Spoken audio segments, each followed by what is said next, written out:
बिस्मिल्लाहिर्रहमानिर्रहीम, अस्सलामुअलैकुम, सुबह खैर। आप देख रहे हैं एक्सप्रेसो, मैं हूं हिना आदिल और मैं हूं इमरान हसन। इस उम्मीद और दुआ के साथ कि आप खैरियत से हैं और एक भीगी भीगी सुबह के साथ अपने दिन का आगाज कर चुके हैं। अगर आप लाहौर में हैं या पाकिस्तान के क्या कहना चाहिए बालाई इलाकों के अंदर है, कराची के हवाले से हमें अभी तक शोर नहीं है कि वहाँ पे बारिश है या नहीं, लेकिन अगर तो आपके इलाके में या आपके शहर में बारिश है तो उम्मीद है आपके दिन का आगाज अच्छा हुआ है, और अगर नहीं है तो हम दुआ करते हैं कि हो जाए ताकि मौसम थोड़ा सा बेहतर हो जाए। जी हाँ, फाइनली बारिश हो गई है जिसका हम इतने दिनों से जिक्र करते और पेश गोई की जा रही थी महकमा मौसमियात की जानिब से कि आज बारिश होगी, आज बारिश होगी। फाइनली आज बारिश हो गई है, लेकिन बारिश के साथ मूड भी अच्छा हुआ है, मौसम भी अच्छा हुआ है, लेकिन बहुत सारी चीज़ें ख़राब हुई हैं। उसमें यह है कि जनाब मुतादिद जो फीडर्स हैं बिजली के वो ट्रिप कर गए हैं और मुख्तलिफ इलाकों में बिजली की फराहमी मुअत्तल हो गई। इसके साथ साथ जो नशेबी इलाके हैं वहाँ पर पानी भी बहुत ज़्यादा खड़ा हो गया है, ट्रैफिक जो है उसकी रवानी में भी मुश्किलात का सामना करना पड़ रहा है लोगों को। वहाँ पर भी तो एहतियात कीजिए, ख़ासतौर पर ये जो बिजली के खंभे हैं, पानी जहाँ खड़ा है वहाँ उनसे दूर रहिए, और मौसम जो अच्छा है उसे एंजॉय कीजिए। ये तो अच्छी खबर थी इमरान, एक और बुरी खबर जी, अच्छी खबर के साथ बुरी खबर है और वो पेट्रोल के हवाले से है। पहले महंगाई बहुत ज़्यादा, एक बुरी खबर पेट्रोल के हवाले से आई है, वो है कि पेट्रोल को 7 रुपये और 45 पैसे मजीद महंगा कर दिया गया है। डीजल 9 रुपये 56 पैसे महंगा हुआ है और पेट्रोल की जो नई कीमत है वो 265 रुपये 61 पैसे मुकर्रर की गई है, जबकि डीजल की कीमत 277 रुपये 49 पैसे। वज़ीर आज़म ने जो पेट्रोलियम मसनूआत इनकी कीमतों में इजाफे की मंजूरी दी और अगले 15 रोज़ के लिए अब यही कीमती रहेंगी। अगर तो आपने इससे पहले पेट्रोल भरवा लिया था तो ज़बरदस्त, अगर नहीं तो कम से कम मौजूदा वक्त के लिए तो आपको ये अजीमत उठाना ही पड़ेगी। अब देखना यह है कि अवाम इसको किस तरीके से निपटते हैं, क्योंकि जो ही पेट्रोल बढ़ता है तो फौरी तौर पर जो दीगर मसनूआत हैं, ख़ासतौर पर इस्तेमाल की, चाहे खाने पीने की चीज़ें हैं, दूसरी अशिया है, उनकी कीमतें भी बढ़ जाती है और अवाम के ऊपर बराह रास्त इसका इम्पैक्ट बाहर आता है। हाँ, बिल्कुल ऐसा ही होता है। और इमरान, अब हमने अच्छी और बुरी खबर सुना दी है। मेरे दरमियानी सुना जिससे हमारा कोई वास्ता ही नहीं है।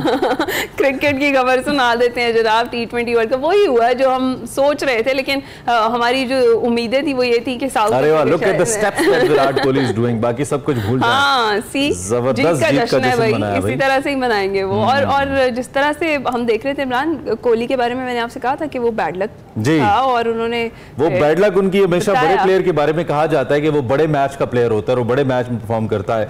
और hats off to the management जिन्होंने उनके ऊपर ट्रस्ट रखा है एक बड़े प्लेयर के तौर पर, दो कि उनको पता था कि उनका आखिरी वर्ल्ड कप है, पाकिस्तान जैसे एटमॉस्फेयर के अंदर ड्रॉप भी कर दिया जाता है प्लेयर्स को in the end of the career, लेकिन यह है कि उनका आखिरी टूर्नामेंट था, उनको आखिरी मैच बड़ा मैच खिलाया गया और उन्होंने बड़े मैच के अंदर प्रूव किया। रोहित शर्मा जो पूरे टूर्नामेंट में टीम को लेकर चल रहे थे, द हिटमैन, नहीं चल पाए फाइनल में, लेकिन विराट कोहली परफॉर्म्ड एंड पूरी टीम ने जेलिन होकर खेला। एक वक्त ऐसा भी था जब 27 रन चाहिए थे 28 गेंदों पर और 6 विकेटें बाकी थी साउथ अफ्रीका के पास। हमें नहीं पता कौन सी गीदड़ सिंगी है, पाकिस्तान का भी कुछ ऐसा ही था, 12 बॉल्स के ऊपर 18-19 रन चाहिए थे, पाकिस्तान भी हार गया। और फिर इंडियंस साउथ अफ्रीकन के साथ भी यही हुआ। मुझे लगता है कि वो गीदड़ सिंगी, उसका नाम मुझे पता लग गया, उसका नाम है जसप्रीत बुमराह, वो गीदड़ सिंगी है और वो राइट टाइम पे जब वो गीदड़ सिंगी इस्तेमाल करते हैं रोहित शर्मा तो इट वर्क्स। एंड उस दिन भी ऐसा ही हुआ। फिर लाजवाब फील्डिंग, दो के उस छक्के के बारे में जो कैच था सूर्या कुमार का, कह रहे हैं कि इट वाज अ 6, लेकिन क्रिकेट में ऐसा होता है। ये इस चीज को मद्देनजर नहीं रखना चाहिए, हो जाता है। अल्टीमेटली इंडिया ने बहुत अच्छी क्रिकेट खेली है, now they are the world champions. बहुत सारे पैसे भी ले गए हैं 68 करोड़ 28 लाख रुपए, और इसके अलावा जो BCCI है उसने भी इनामी रकम जो है अच्छी खासी उसका ऐलान कर दिया है। और इमरान, इसके साथ ही रोहित शर्मा और विराट कोहली T20 फॉर्मेट से रिटायर हो गए। ये भी और रविंद्रा जडेजा के हवाले से भी पता चला है कि उन्होंने भी ये अनाउंसमेंट की है। सो अच्छी बात है कि जो पुराने जो बड़े खिलाड़ी हैं वो at the top of their career retirement लेते हैं, एक अच्छी रिवायत कायम करते हुए और फिर नए लोगों के लिए स्पेस छोड़ रहे हैं, और उसका उन्होंने ऐलान भी किया। काश ऐसी रिवायतें हमारे यहाँ भी हों।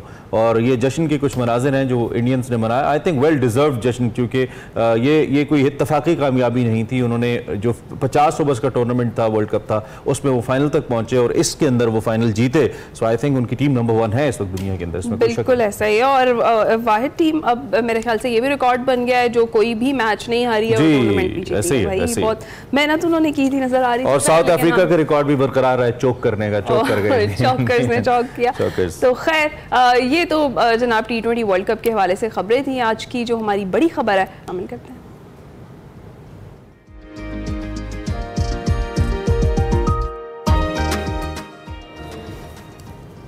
बड़ी खबर जनाब ये है कि जो आइंदा माली साल का बजट था वो सदर पाकिस्तान की मंजूरी के बाद आज से नाफिजुल अमल होगा, मगर जो बजट वफाकी हुकूमत के दावों की नफ़ी है। बिल्कुल उन्होंने देखा, हुकूमत बजट से पहले दावे करती रही कि इस्लाहात से भरपूर बजट होगा और इसमें आम आदमी और पहले से टैक्स नेट में होने वालों पर कम बोझ डाला जाएगा, मगर ऐसा नहीं हुआ।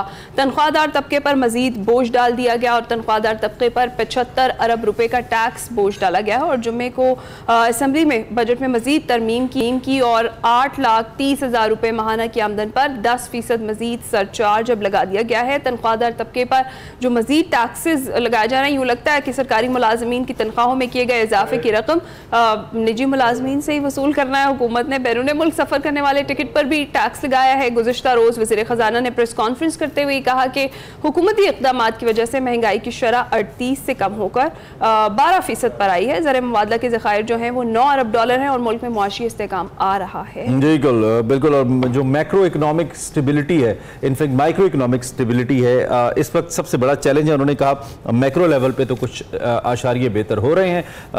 उन्होंने कहा कि अगर ये लड़खड़ा गई तो मईशत को बड़ा नुकसान होगा। वज़ीर ख़जाना साहब ने यह भी कहा कि बजट के सिलसिले में IMF से मुशावरत होती रही है, उनके साथ तवील मुद्दती प्रोग्राम करने जा रहे हैं। जुलाई में IMF से मुआहिदा होने की उम्मीद है। फाइनेंस मिनिस्टर ने कहा कि हमारी ख्वाहिश है कि ये IMF का आखिरी प्रोग्राम हो। शोबों की अगर बात करें तो तवानाई है, पेट्रोलियम है, इन शोबों में इस्लाहात करेंगे। उनका कहना था FBR की डिजिटलाइजेशन के बारे में उन्होंने बात की कि इसको डिजिटाइज़ कर रहे हैं हम। इसके अलावा ज़्यादा से ज़्यादा पेट्रोलियम मसनूआत पर जो ज़्यादा से ज़्यादा लेवी है वो 70 है, लेकिन 70 रुपीज़ टैक्स लेवी का फौरी इतलाक नहीं हो पा रहा। उनका कहना था कि 3 साल में जो टैक्स टू GDP इसे 13% पर ले जाना चाहते हैं, नॉन फाइलर्स का कॉन्सेप्ट नहीं रखना चाहते। उन्होंने कहा कि इनको हम सज़ा भी देंगे। दूसरी जानिब कल कन्फेस भी किया कि जो टैक्स है तनख्वाहदार तबके के ऊपर वो ज़्यादा है। उन्होंने कहा कि हम कोशिश करेंगे कि किसी और विंडो में हम इसको एडजस्ट करें और इसको कम करें, लेकिन कैसे करेंगे तो बजट से पहले थोड़ा सोचना चाहिए था। उस वक्त तक लोग बेचारे तो खत्ते गुर्बत से सतह गुर्बत से नीचे चले जाएंगे। दूसरी जानिब जो साबिक वज़ीर ख़जाना मिफ्ता इस्माइल की रिटेलर्स पर टैक्स लगाने की तजवीज़ है, उस पर उन्होंने कहा कि वो बहुत पहले लग जाना चाहिए था। इस वक्त मुल्क में 42,000 रिटेलर्स की रजिस्ट्रेशन हो चुकी है जो आज से टैक्स नेट में शामिल हो रहे हैं। जी हाँ, बिल्कुल ऐसा है और नए टैक्सेस की वजह से लोग दबाव महसूस कर रहे हैं, इसमें कोई शक नहीं है। वही बात है कि तनख्वाहदार तबके पर बोझ पड़ा है और गुंजाइश निकलेगी तो रिलीफ देंगे। पता नहीं वो गुंजाइश निकलती है कि नहीं। कोई गाना आपको याद है, धीरे धीरे प्यार को बढ़ाना है, वो धीरे धीरे टैक्स को बढ़ाना है, हद से गुजर जाना और वाकई ऐसा हुआ है और हद से ही गुजर गए हैं। FBR में जितना इंसानी अमल दखल कम होगा, ये भी कहा गया कि करप्शन उतनी कम होगी। और वज़ीर आज़म ने भी कल FBR डिजिटलाइजेशन पर इजलास किया और मई के आखिर तक सारा बैकलॉग जो ख़त्म किया जा चुका है। FBR ने करके दिखाया कि 30% की नमो हो सकती है और FBR का 9.3 ट्रिलियन का टारगेट पूरा हो जाएगा। इस तमाम तर सूरत हाल पर बात करें। वैसे कल FBR ने कह दिया कि हमारा टारगेट पूरा हो गया, बल्कि 56 बिलियन में ज्यादा बनाए। बिल्कुल ऐसा ही है। बात करने के लिए अयूब मेहर माहिर मौशियात हमारे साथ मौजूद हैं। अस्सलाम वालेकुम डॉक्टर साहब, सुबह खैर। सर, ये जो दावा इस्लाहात का हुकूमत कर रही थी वो तो धरा का धरा ही रह गया और कहा यही गया था कि अशराफिया को टैक्स नेट में लाया जाएगा, लेकिन वही जो बोझ है वो तनख्वाहदार तबके पर डाल दिया गया है। देखिए, दो इसमें मसले बिल्कुल वाज़ेह तौर पर हैं। पहले तो ये मैसेज दिए जा रहे हैं कि IMF का बजट है और IMF की वजह से हमें ये सारे सख्त स्टेप लेने पड़ रहे हैं। ये देखिए, ये काफ़ी हद तक ये बात सही नहीं है, इसलिए कि अगर IMF के को इन्होंने बिल्कुल फॉलो किया था, उनकी तमाम चीज़ें मानी थी, तो उनकी चीज़ों में फिर कभी भी IMF कभी भी खर्चे बढ़ाने की बात नहीं करता, ना अलाउ करता है। इस बजट के बढ़ाए गए थे और उनके लिए तो टैक्स बढ़ाने पड़े खर्चे बढ़ाने के लिए। कहाँ खर्चे बढ़ाए हैं वहाँ खर्चे अवॉइड किए भी जा सकते हैं। बजट में बहुत वाज़ेह तौर पे नजर आ रहा है कि मराहत दी गई हैं, बहुत सारी चीज़ों पे एग्जेम्पशन दी गई है मराहत याफ्ता तबके को। तो IMF कभी भी खर्चे बढ़ाने की बात नहीं करता।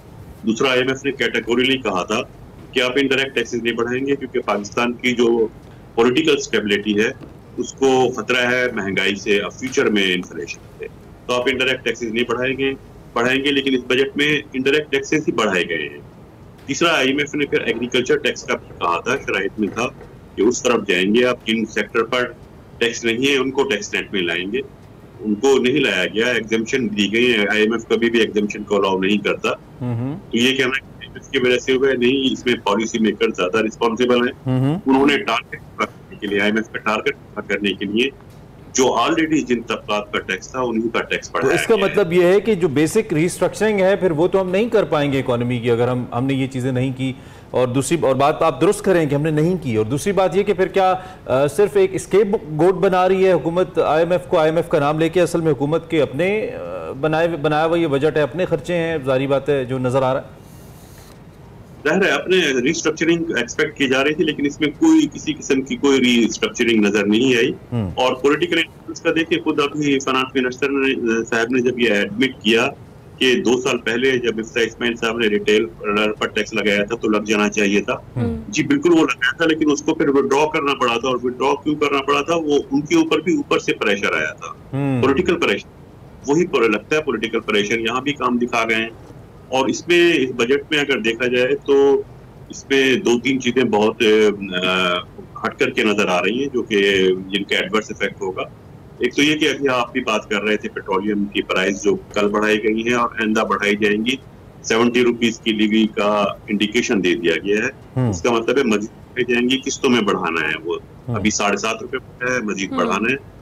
ये जो अब पेट्रोल के बढ़ाने की वजह है, ये जो ट्रेडिशनल वजह थी कि इंटरनेशनल मार्केट में या तो पेट्रोल की प्राइस बढ़ जाती थी या डीवैल्यू हो जाता था, डॉलर महंगा हो जाता था। यही 2 रीजन थी। लेकिन इस वक्त दोनों रीजन नहीं है। इस वक्त टैक्सेस की या पेट्रोलियम पे डेवलपमेंट जो लेवीज हैं उनकी वजह से बढ़ाना पड़ रहा है। अच्छा। अब जो पेट्रोल बढ़ रही है वो इंटरनेशनल मार्केट या डिवैल्यूएशन से नहीं बढ़ रही। वो टैक्स बढ़ाने की वजह से प्राइस बढ़ रही है। ये बिल्कुल एक हट का है। दूसरा जो इसमें नजर आया है, बजट में क्लियरली नजर आ रही है, वो ये कि इस बजट में अगर तमाम इफेक्ट को जमा किया जाए, उनको एनालाइज किया जाए, तो जो नेट इफेक्ट है, जो नेट लूजर्स हैं, जो नुकसान में बहुत ज्यादा नुकसान में रहेंगे, वो मिडिल क्लास तबका है। ये बजट पर प्रो पुअर है या प्रो रिच है वो एक अलग बहस है, लेकिन इसमें बेसिकली जो मिडिल इनकम लोग हैं उनका जो साइज है वो रिड्यूस होगा। मिडिल क्लास का जब साइज रिड्यूस होता है तो देखिए उसके इफेक्ट बिल्कुल क्लियर आएंगे। एक ये एस्टेब्लिश थ्योरी है कि मिडिल क्लास का साइज बड़ा होता है तो उस आदमी का साइज बड़ा होता है कि वो कंज्यूमर प्रोडक्ट की डिमांड क्रिएट करते हैं। इंडस्ट्रियल प्रोडक्शन बढ़ती है, इन्वेस्टमेंट बढ़ती है, मार्केट एक्टिविटीज बढ़ती हैं और गवर्नमेंट के टैक्स भी बढ़ते हैं। अगर उस टैक्स कम किया गया तो इकोनॉमिक एक्टिविटीज में एक्टिविटीज श्रिंक कर जाएंगी। टैक्स बढ़ाने की वजह से सबके पर टैक्स जब बढ़ाया जाता रहा, गुज़िश्ता 2 डिकेड से ये देखने में आ रहा है, तो आप देखें बाज़ाहिर तो नजर आता है कि टैक्स टू GDP रेशो बढ़ रही है, टैक्स कलेक्शन बढ़ रही है। लेकिन अगर आप गुज़िश्ता साल के इन्फ्लेशन के फिगर देखें और उस इन्फ्लेशन के हिसाब से देखें तो जितना रेट ऑफ इन्फ्लेशन बढ़ा है उतने ही टैक्स बढ़ गए, उतने ही टैक्स ग्रोथ आ गई है। तो टैक्स में तो टैक्स नहीं बढ़े, वो तो जब महंगी होगी, मार्केट में महंगी होगी, प्राइस बढ़ेगी तो उसमें GST की कलेक्शन भी गवर्नमेंट की बढ़ जाएगी। ये तो कोई खास बात नहीं है। तो टैक्स बढ़े हैं वो प्राइस बढ़ने की वजह से बढ़े हैं। वो तो क्योंकि जारी बात है डायरेक्ट टैक्सेस नहीं है, इनडायरेक्ट टैक्सेस है और उसका बराह रास्त ताल्लुक बन जाता है, कोरिलेशन बन जाता है। ठीक है। और डॉक्टर साहब जी डॉक्टर साहब, जिस तरह से अभी सैलरीड क्लास की भी हम बात कर रहे थे, 8,30,000 से ज़ायद जो सैलरीड पर्सनस हैं उन पर 10% जो इजाफी सरचार्ज लगाया गया है, इसकी क्या वजह बनी है? इस हवाले से भी बताएं। ये देखिए सिर्फ कलेक्शन के लिए बढ़ा है, लेकिन बहुत अजीब सी बात यह है कि जो ज्यादा टैक्स दे रहा होगा एक लिमिट से, उसके टैक्स के ऊपर एक उसको सरचार्ज देना पड़ेगा। अजीब सी बात है कि अगर ज्यादा टैक्स दे रहे हो तो जुर्माना देना पड़ जाएगा। तो अजीब सी है ना कि वो इनकम पे लगेगा, देने की सजा है डॉक्टर साहब कि क्यों टैक्स दे रहे हैं आप पे लगेगा। जो ज्यादा जिसका टैक्स पेएबल उस एक खास लिमिट से बढ़ जाएगा, इनकम से इसका ताल्लुक नहीं, टैक्स के फिगर से ताल्लुक है। अगर वो ज्यादा टैक्स दे रहा है तो उसको सरचार्ज भी देना। लेकिन दूसरी जानिब डॉक्टर साहब ये हुकूमत की स्ट्रैटेजी क्या है? क्या IMF इसको नहीं देख रहा कि एक जानिब आप टैक्स नेट को ऐसे बढ़ाना चाह रहे हैं कि पहले से मौजूद टैक्स नेट के अंदर लोग जो बेचारे टैक्स फाइलर हैं या फाइल करने पे मजबूर हैं उनका आप गला घूंट रहे हैं, दूसरी जानिब आप आके टीवी के ऊपर ये भाषण देते हैं या ज्ञान देते हैं कि जी टैक्स नेट के अंदर आए, टैक्स फाइलर बने, जिम्मेदार शहरी बने। कौन बनेगा? क्यों चाहेगा कोई? अगर आप उसको दिए हुए टैक्स के ऊपर आप टैक्स करेंगे और मुसलसल और लोग बिजली के बिलों से लेकर पेट्रोल की प्राइसेस तक लोग हुकूमत का पेट भरते रहेंगे, पार्लिमान की इमारतें या इनके AC के खर्चे या इनके बच्चों के स्कूल के पेट्रोल भरते रहेंगे, तो क्यों करेंगे लोग ऐसा? हुकूमत किस स्ट्रैटेजी के तहत ये कर रही है और क्यों कर रही है? क्या IMF इसको नहीं देख रहा? नहीं, IMF को देख रहा है। IMF ने बड़ा कैटेगोरिकली इस दफा प्रेस रिलीज भी इशू किया था कि हम हुकूमत से कह रहे हैं कि इनडायरेक्ट टैक्सेस ना बढ़ाए और टैक्स की बेस को बढ़ाए। IMF ने कैटेगोरिकली एग्रीमेंट से पहले कह दिया था। अब नेक्स्ट मंथ जब एग्रीमेंट होंगे, इसी महीने जब उनसे नेगोशिएशन होगी तो मजीद चीजें सामने आएंगी। और इसका एक खास इम्पैक्ट जो पड़ रहा है वो ये कि जब टैक्स उसी इंडस्ट्री पर, उसी बिजनेस पर लगाए जा रहे हैं जिन पर ऑलरेडी टैक्स है, तो उसमें 3 डिकेड से हो रहा है कि आउटफ्लो हो रहा है इन्वेस्टमेंट का पाकिस्तान से। अब आप कहते हैं कि उन्होंने दुबई में जाके क्यों इन्वेस्टमेंट की, वो दूसरी कंट्रीज में क्यों इन्वेस्टमेंट करने गए, पाकिस्तान में क्यों इन्वेस्टमेंट नहीं कर रहे। यही वो सारे रीजन है। और ये अगर इन्वेस्टमेंट बाहर होती है तो बेसिकली गवर्नमेंट को जो टैक्स कलेक्ट हो सकते थे, अगर वो बिजनेस पाकिस्तान में होते, ऑपरेट कर रहे होते, तो टैक्स कलेक्शन होती है। अगर वो ही बिजनेस जो है पाकिस्तान से आउटफ्लो कर जाते हैं कि अब सर्वाइवल नहीं हो सकता, अब फिजिबल नहीं रहा है बिजनेस करना, तो टैक्स की कलेक्शन तो गवर्नमेंट को ये भी सोचना चाहिए कि बेसिकली टैक्स कलेक्शन कम हो जाएगी। असल हो क्या रहा है, जो स्ट्रैटेजी है कि बजट आता है without economic policy, without fiscal policy. Budget में क्या बहस क्या होती है, हमारे इतने खर्चे हैं, इतने टैक्स बढ़ाने हैं, इतना डेफिसिट होगा, इतना लोन लेना पड़ेगा। ये तो अकाउंटिंग वर्क है, ये तो किसी कंपनी का घर का बजट होता है, इतने खर्च। बजट से पहले जो नेशनल बजट होता है उससे पहले एक फिस्कल पॉलिसी होती है जिसपे ये डिसाइड किया जाता है लोगों की इनकम कम है, पर कैपिटा इनकम बढ़ाना है, GDP ग्रोथ रेट कितना होना है, एम्प्लॉयमेंट अपॉर्चुनिटीज कितनी क्रिएट करनी है, इन्फ्लेशन कितना होना चाहिए। बजट का डॉक्यूमेंट जब बनता है तो उन टारगेट्स को, इकोनॉमिक पॉलिसीज के उन टारगेट को जहन में रखते हुए फिर बजट बनाया जाता है। बजट रेवेन्यू होंगे और कितने, अगर इसको देखते हुए गुज़िश्ता जो 2 डिकेड से बनाया जाता रहा तो आखिर में ये खर्चे पूरे नहीं हो रहे, हमें लोन लेना पड़ेगा। लोन तैयार हो गई है, अगले साल जब वो लोन पे करना पड़ता है, इंटरेस्ट भी पे करना पड़ता है, तो मजीद लोन लेते हैं। इतने बड़े बड़े फैसले जब हम बैंकर्स के जरिए करेंगे तो फिर यही आमदनी और खर्चे का ही हिसाब होगा। फिर आप जो पॉलिसी की बात करें तो क्या हुकूमत का कोई होमवर्क नहीं है डॉक्टर साहब? ये जो पॉलिसी, इकोनॉमिक पॉलिसी की आप बात कर रहे हैं, GDP बढ़ाने की आप बात कर रहे हैं, या जो परचेजिंग पावर है इसके ऊपर काम करने की, क्या हुकूमत का कोई होमवर्क आपको नजर नहीं आता? इसमें बिल्कुल हुकूमत का होमवर्क इन चीजों पे नजर नहीं आता, इकोनॉमिक पॉलिसी पे पता नजर नहीं आता। वैसे भी जब इकोनॉमिक पॉलिसी होती है उसका जो डॉक्यूमेंट होता है वो इनिशिएट करता है प्लानिंग कमीशन से, फिर मिनिस्ट्री ऑफ फाइनेंस, तो वो हमें कहीं वो चैनलाइज होता हुआ भी नजर नहीं आ रहा। सिर्फ और डिबेट हो रही है, टॉक हो रही है, और रेवेन्यू इतने हैं, टैक्स इतने बढ़ने हैं, टैक्स नेट में लाना है, खर्चे इतने हैं, लोन लेना पड़ेगा, IMF के पास जाना है। अभी कल पांडा बांड की बांड हमें ऑफर कर रहे हैं इंटरनेशनल मार्केट में। ये सारे लोन स्टेप्स है ना, डोमेस्टिकली भी बैंक। अच्छा डॉक्टर साहब, वज़ीर ख़ज़ाना ये कहते हैं कि जो माइक्रो इकोनॉमिक स्टेबिलिटी है वो इस वक्त बड़ी ज़रूरी है, और अगर ये लड़खड़ा गई तो मईशत जो है वो उसको बड़ा नुकसान होगा। जो करंट सिचुएशन है, अनसर्टनिटी का जो माहौल है, इसमें कैसे मुमकिन बनाया जा सकती है माइक्रो इकोनॉमिक स्टेबिलिटी, और कितना बड़ा चैलेंज है इस वक्त गवर्नमेंट के लिए? देखिए, इकोनॉमिक स्टेबिलिटी के लिए जो बहुत जरूरी होता है वो ये होता है कि एक वो एनवायरनमेंट देना होता है कि जिस एनवायरनमेंट पे इकोनॉमिक एक्टिविटीज आपकी ग्रो कर रही है। इकोनॉमिक एक्टिविटीज ग्रो कर रही होंगी तो स्टेबिलिटी आएगी, क्योंकि प्रोडक्शन बढ़ेगी, प्रोडक्टिविटी बढ़ेगी, वो इन्फ्लेशन को कंट्रोल करेगी, एम्प्लॉयमेंट अपॉर्चुनिटीज क्रिएट होंगी, आपकी एक्सपोर्ट कॉम्पिटिटिवनेस बढ़ेगी, इन्वेस्टमेंट को आप अट्रैक्ट कर सकेंगे। यही चीजें हैं जो इकोनॉमिक स्टेबिलिटी लाती है, मैक्रो इकोनॉमिक इन्हीं से होती है। और इसके लिए स्ट्रैटेजी जो होती है वो टैक्सेस की इक्वल डिस्ट्रीब्यूशन होती है कि कोई तबका, कोई कैटेगरी ये फील ना करे कि उसके साथ ज्यादती हो रही है, उसका उस मुल्क में रहना अब फिजिबल नहीं रहा। चाहे वो आपकी यंग जनरेशन हो, चाहे वो आपके बिजनेसेस हो, इंडस्ट्री हो, वो अगर ये फील करेंगे कि नहीं यहाँ नहीं रहना चाहिए, तो वो सबसे बड़ा खतरनाक इंडिकेटर होता है जो मैक्रो इकोनॉमिक स्टेबिलिटी को इफेक्ट करेगा। कोई स्टेप नजर नहीं आ रहा। वो मैक्रो इकोनॉमिक स्टेबिलिटी, अभी कुछ मैक्रो इकोनॉमिक इंडिकेटर जो है कुछ इशारे, उनमें थोड़ी सी पॉजिटिव चेंज नजर आ रही है, लेकिन वो बहुत पॉजिटिव चेंज जरूरी है। करंट अकाउंट में जैसे इन्फ्लेशन रिड्यूस हुआ है, लेकिन वो बहुत स्लाइटली है, वो कोई इतना बड़ा साइज नहीं है जिससे कि इकोनॉमिक कंडीशन माइक्रो लेवल पे भी या मैक्रो लेवल पे भी, कोई मैक्रो लेवल पे मामूली सी चेंजेस है लेकिन उसका ट्रिकल डाउन माइक्रो पे नहीं होगा इतना। अच्छा डॉक्टर साहब, इस सारे सिनेरियो के अंदर फिर आम आदमी क्या करे? एक पढ़ा लिखा ग्रेजुएट जो कि 70-80 हज़ार रुपये 60-70 हज़ार रुपये की मुलाजमत करे, वो क्या करे? वो चुप करके कुर्बानी का बकरा बन जाए, बिल्कुल उसी कुर्बानी के बकरे की तरह जिसे कुर्बानी वाले दिन लिटा के ज़िबा कर दिया जाता है और वो कुछ नहीं कर सकता, और वो हर बार हर बकरा ज़िबा होता है कि मुसलसल ज़िबा हो रहे हैं हम। मैं फाइनेंशियल टर्म्स में बात करूं कि मुसलसल ये टैक्स की छुरी चल रही है और हम अपनी गर्दन सामने रख देते हैं। क्या करें? क्या ऑप्शन है हमारे पास? हम कौन सा दरवाज़ा खटखटाएं? कौन सी अदालत में जाएं? किसको कहें? वो कहते हैं ना, किसके हाथ पे अपना लहू तलाश करें?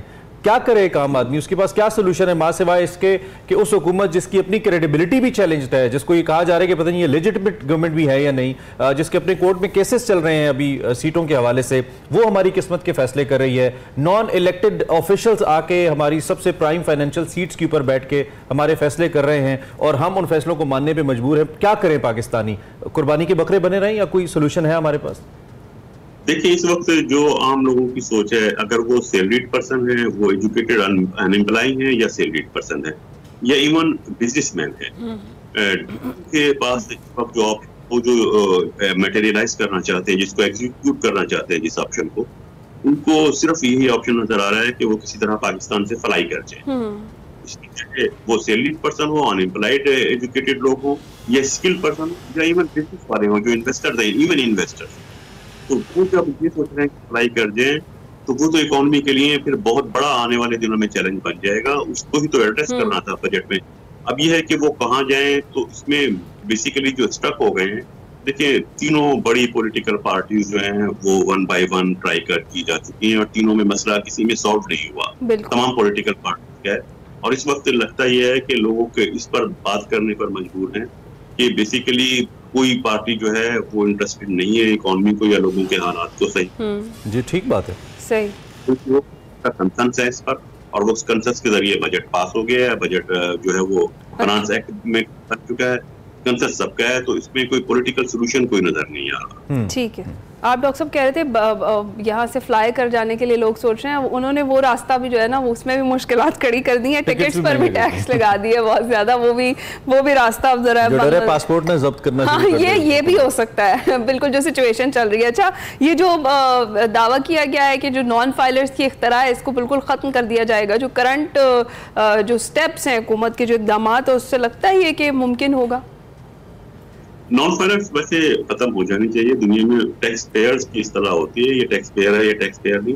फाइलर नॉन फाइलर्स का कोई मटेरियल बेनिफिट बिल्कुल कतई नहीं है, इसलिए कि बहुत सारे फाइलर ऐसे हो सकते हैं और हैं जो फाइलर्स हैं लेकिन वो टैक्स नहीं देते, उनका टैक्स बनता ही नहीं है, वो उनको टैक्स देने की जरूरत नहीं है। और बहुत सारे फाइलर्स हैं वो टैक्स नहीं दे रहे और बहुत सारे नॉन फाइलर्स ऐसे हैं जिनका टैक्स बनता है। बेसिकली टैक्स कलेक्शन पे जाना चाहिए, फाइलर नॉन फाइलर्स के हमें डिस्क्रिमिनेशन नहीं करनी चाहिए। और सही है, इसको इस टर्म को खत्म होना चाहिए, टैक्स कलेक्शन पर आना चाहिए।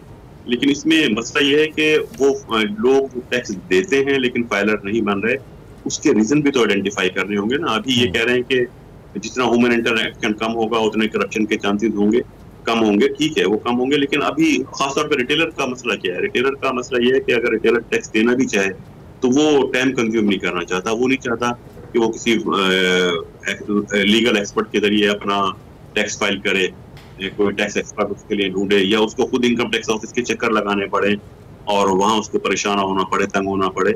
वो इंटरेक्शन है। और इसमें अब अगर डिजिटलाइजेशन, तो अब कह रहे हैं डिजिटलाइजेशन हो रही है, डिजिटलाइजेशन तो 10 साल पहले हो चुकी है। अब अगर एडवांस कर रहे हैं तो टैक्स कलेक्शन जो है वो गवर्नमेंट खुद नोटिस भेज सकती है कि ये आपका टैक्स बनता है यहाँ से।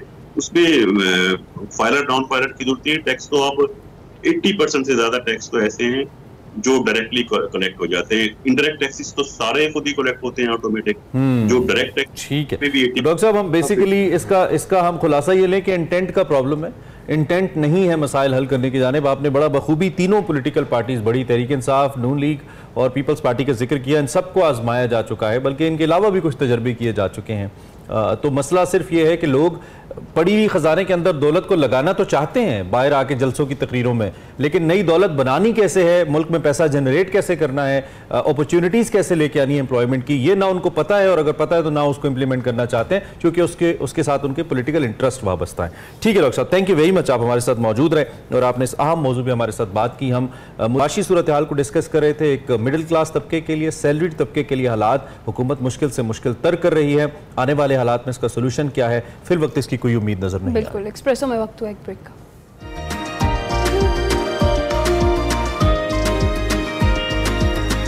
Welcome back to Express. और अब जिक्र करते हैं T20 वर्ल्ड कप का, जिसका आगाज में भी हमने जिक्र किया। फाइनल में भारत सनसनीखेज मुकाबले में जनूबी अफ्रीका को 7 रन से शिकस्त देकर दूसरी बार आलमी चैंपियन बन गया और साउथ अफ्रीकन टीम एक बार फिर बड़े मुकाबले में चौंक कर गई और भारत के 176 रन के जवाब में 20 ओवर्स में 8 विकेटों के नुकसान पर 169 रन ही बना सकी। इससे कबल अगर बात करें तो 2007 में पाकिस्तान को शिकस्त देकर भारत ने पहली बार T20 चैंपियनशिप जो जीती थी। फिर भारत इस टूर्नामेंट में फाइनल तक नाकाबिल शिकस्त रहा और ये T20 की तारीख में पहला मौका है जब किसी भी टीम ने बगैर कोई मैच हारे ट्रॉफी जीती है। और टूर्नामेंट में शानदार बॉलिंग करने पर जसप्रीत बुमराह को प्लेयर ऑफ द टूर्नामेंट का अवार्ड दिया गया और उन्होंने 8 मैचेस में 15 विकेटें हासिल की, जबकि फाइनल में 76 रन की इनिंग्स पर Virat Kohli man of the match भी करार पाए। बाकी तो सही, 2007 का याद कराना जरूरी था, लाजमी हमारे जख्मों पे आपने नमक छिड़कना था। 2007 मिसबाह-उल-हक लास्ट बॉल, यू रिमेंबर? ओहो, अच्छा।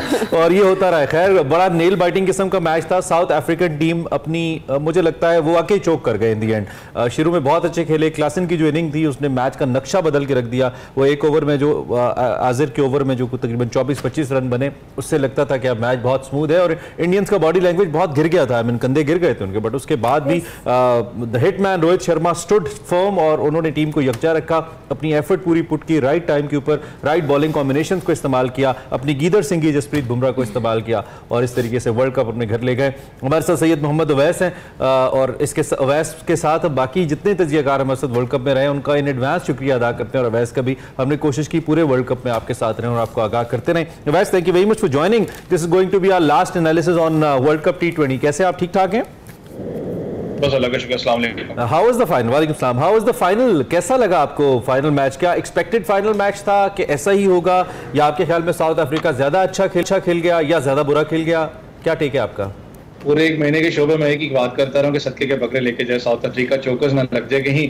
आखिर में अनफॉर्चुनेटली वही हुआ कि चौक का जो टैग लगा है आखिर में वो आपको नजर आया। लेकिन एक अच्छी बात है, आपको पता है दोनों टीम्स की बात अगर मैं करूं, अनबीटन इस टूर्नामेंट के अंदर थी। इंडिया की बात करें तो आई गेस ये इमरान भाई शायद वर्ल्ड रिकॉर्ड भी है कि आप अनबीटन एक वर्ल्ड चैंपियनशिप आप उठा के वापस लेके जा रहे हो। लेकिन hats off to Rahul Dravid specifically अगर बात करें तो एज अ कोच आपको याद हो कि अंडर 19 कैटेगरी से प्लेयर्स लेके आए, अंडर 19 के साथ रहे, अंडर 19 को चैंपियन बनाया, वर्ल्ड टेस्ट चैंपियनशिप की फाइनल्स खेली, वर्ल्ड कप का फाइनल खेला, फिर T20 का फाइनल उन्होंने पिक, वर्ल्ड कप जो T20 भी जो खत्म हुआ उसकी ट्रॉफी उठाई है।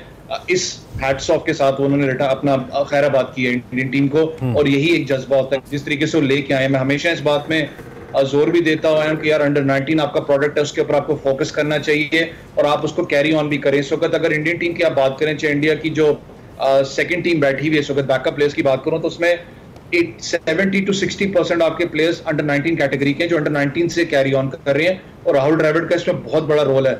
आप सूर्य कुमार यादव की बात कर लें, आप विराट कोहली की बात जब हम करते हैं, रोहित शर्मा की करते हैं रिटायरमेंट की, लेकिन सबसे ज्यादा हैट्स ऑफ राहुल द्रविड़ के बाद मैं अजय जडेजा को करना चाहूंगा।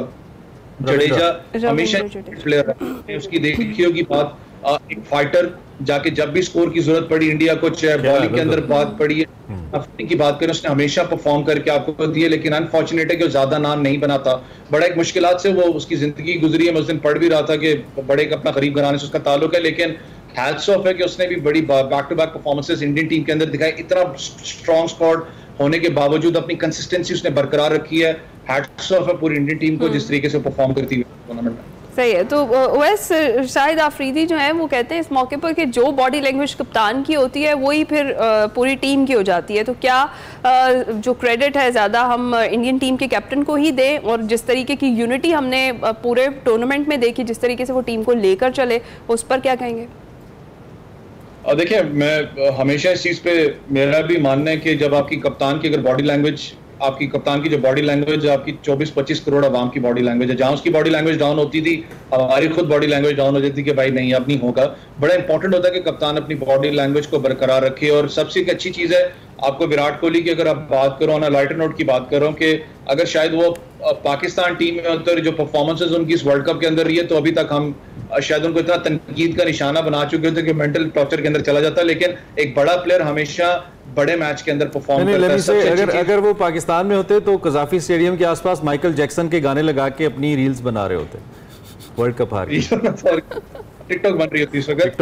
लेकिन जो सबसे मुझे लगी वो ये था कि राहुल द्रविड़ का बैकअप करना, फिर रोहित शर्मा का बैकअप करना। कल भी आपने रोहित की बात सुनी होगी कि विराट कोहली बड़े मैच का प्लेयर है, वो फाइनल्स की वेट कर रहा है, परफॉर्म करेगा और उसने परफॉर्म करके दिखाया है। मुझे पिछले मैच में याद है सेमीज में जब विराट कोहली जल्दी आउट होके वापस आए थे, कि 1 या 2 स्कोर पे आउट होते हैं, 0 पे शायद आउट हुए थे, तो राहुल द्रविड़ की वीडियो है जब वो उनके पास जाके उनको दिलासा दे रहे हैं। ये चीज बैकअप चाहिए होती है इतने बड़े टूर्नामेंट के अंदर बड़े प्लेयर के लिए। और हायर नोट के ऊपर उन्होंने जाके अपना दोनों ने हैट्स ऑफ किया, चाहे रोहित शर्मा की बात करें। आई मस्ट कोट, उनकी एक स्टेटमेंट भी चल रही है जिसमें उन्होंने कहा कि आप कर रहे होते हैं, आप करना चाह रहे होते हैं, लेकिन आपसे हो नहीं रहा होता और आप दिन आपको रियलाइज होता है कि आपने सिर्फ एफर्ट लगानी है and then you know somehow things worked in final. बिल्कुल ठीक कह रहे हैं। अच्छा, द्रविड़ ने ऐसा क्या किया जरा कैटेगोरिकली, चूंकि आप खुद भी कोचिंग भी आपकी फील्ड है और आप एज अ प्लेयर भी खेलते हो और आप देखते भी हो, द्रविड़ ने ऐसा क्या किया, कौन से ऐसे फंडामेंटल्स थे जिनके ऊपर काम किया कि अब इंडियन टीम एक इनविंसिबल टीम हमें नजर आती है। उन्होंने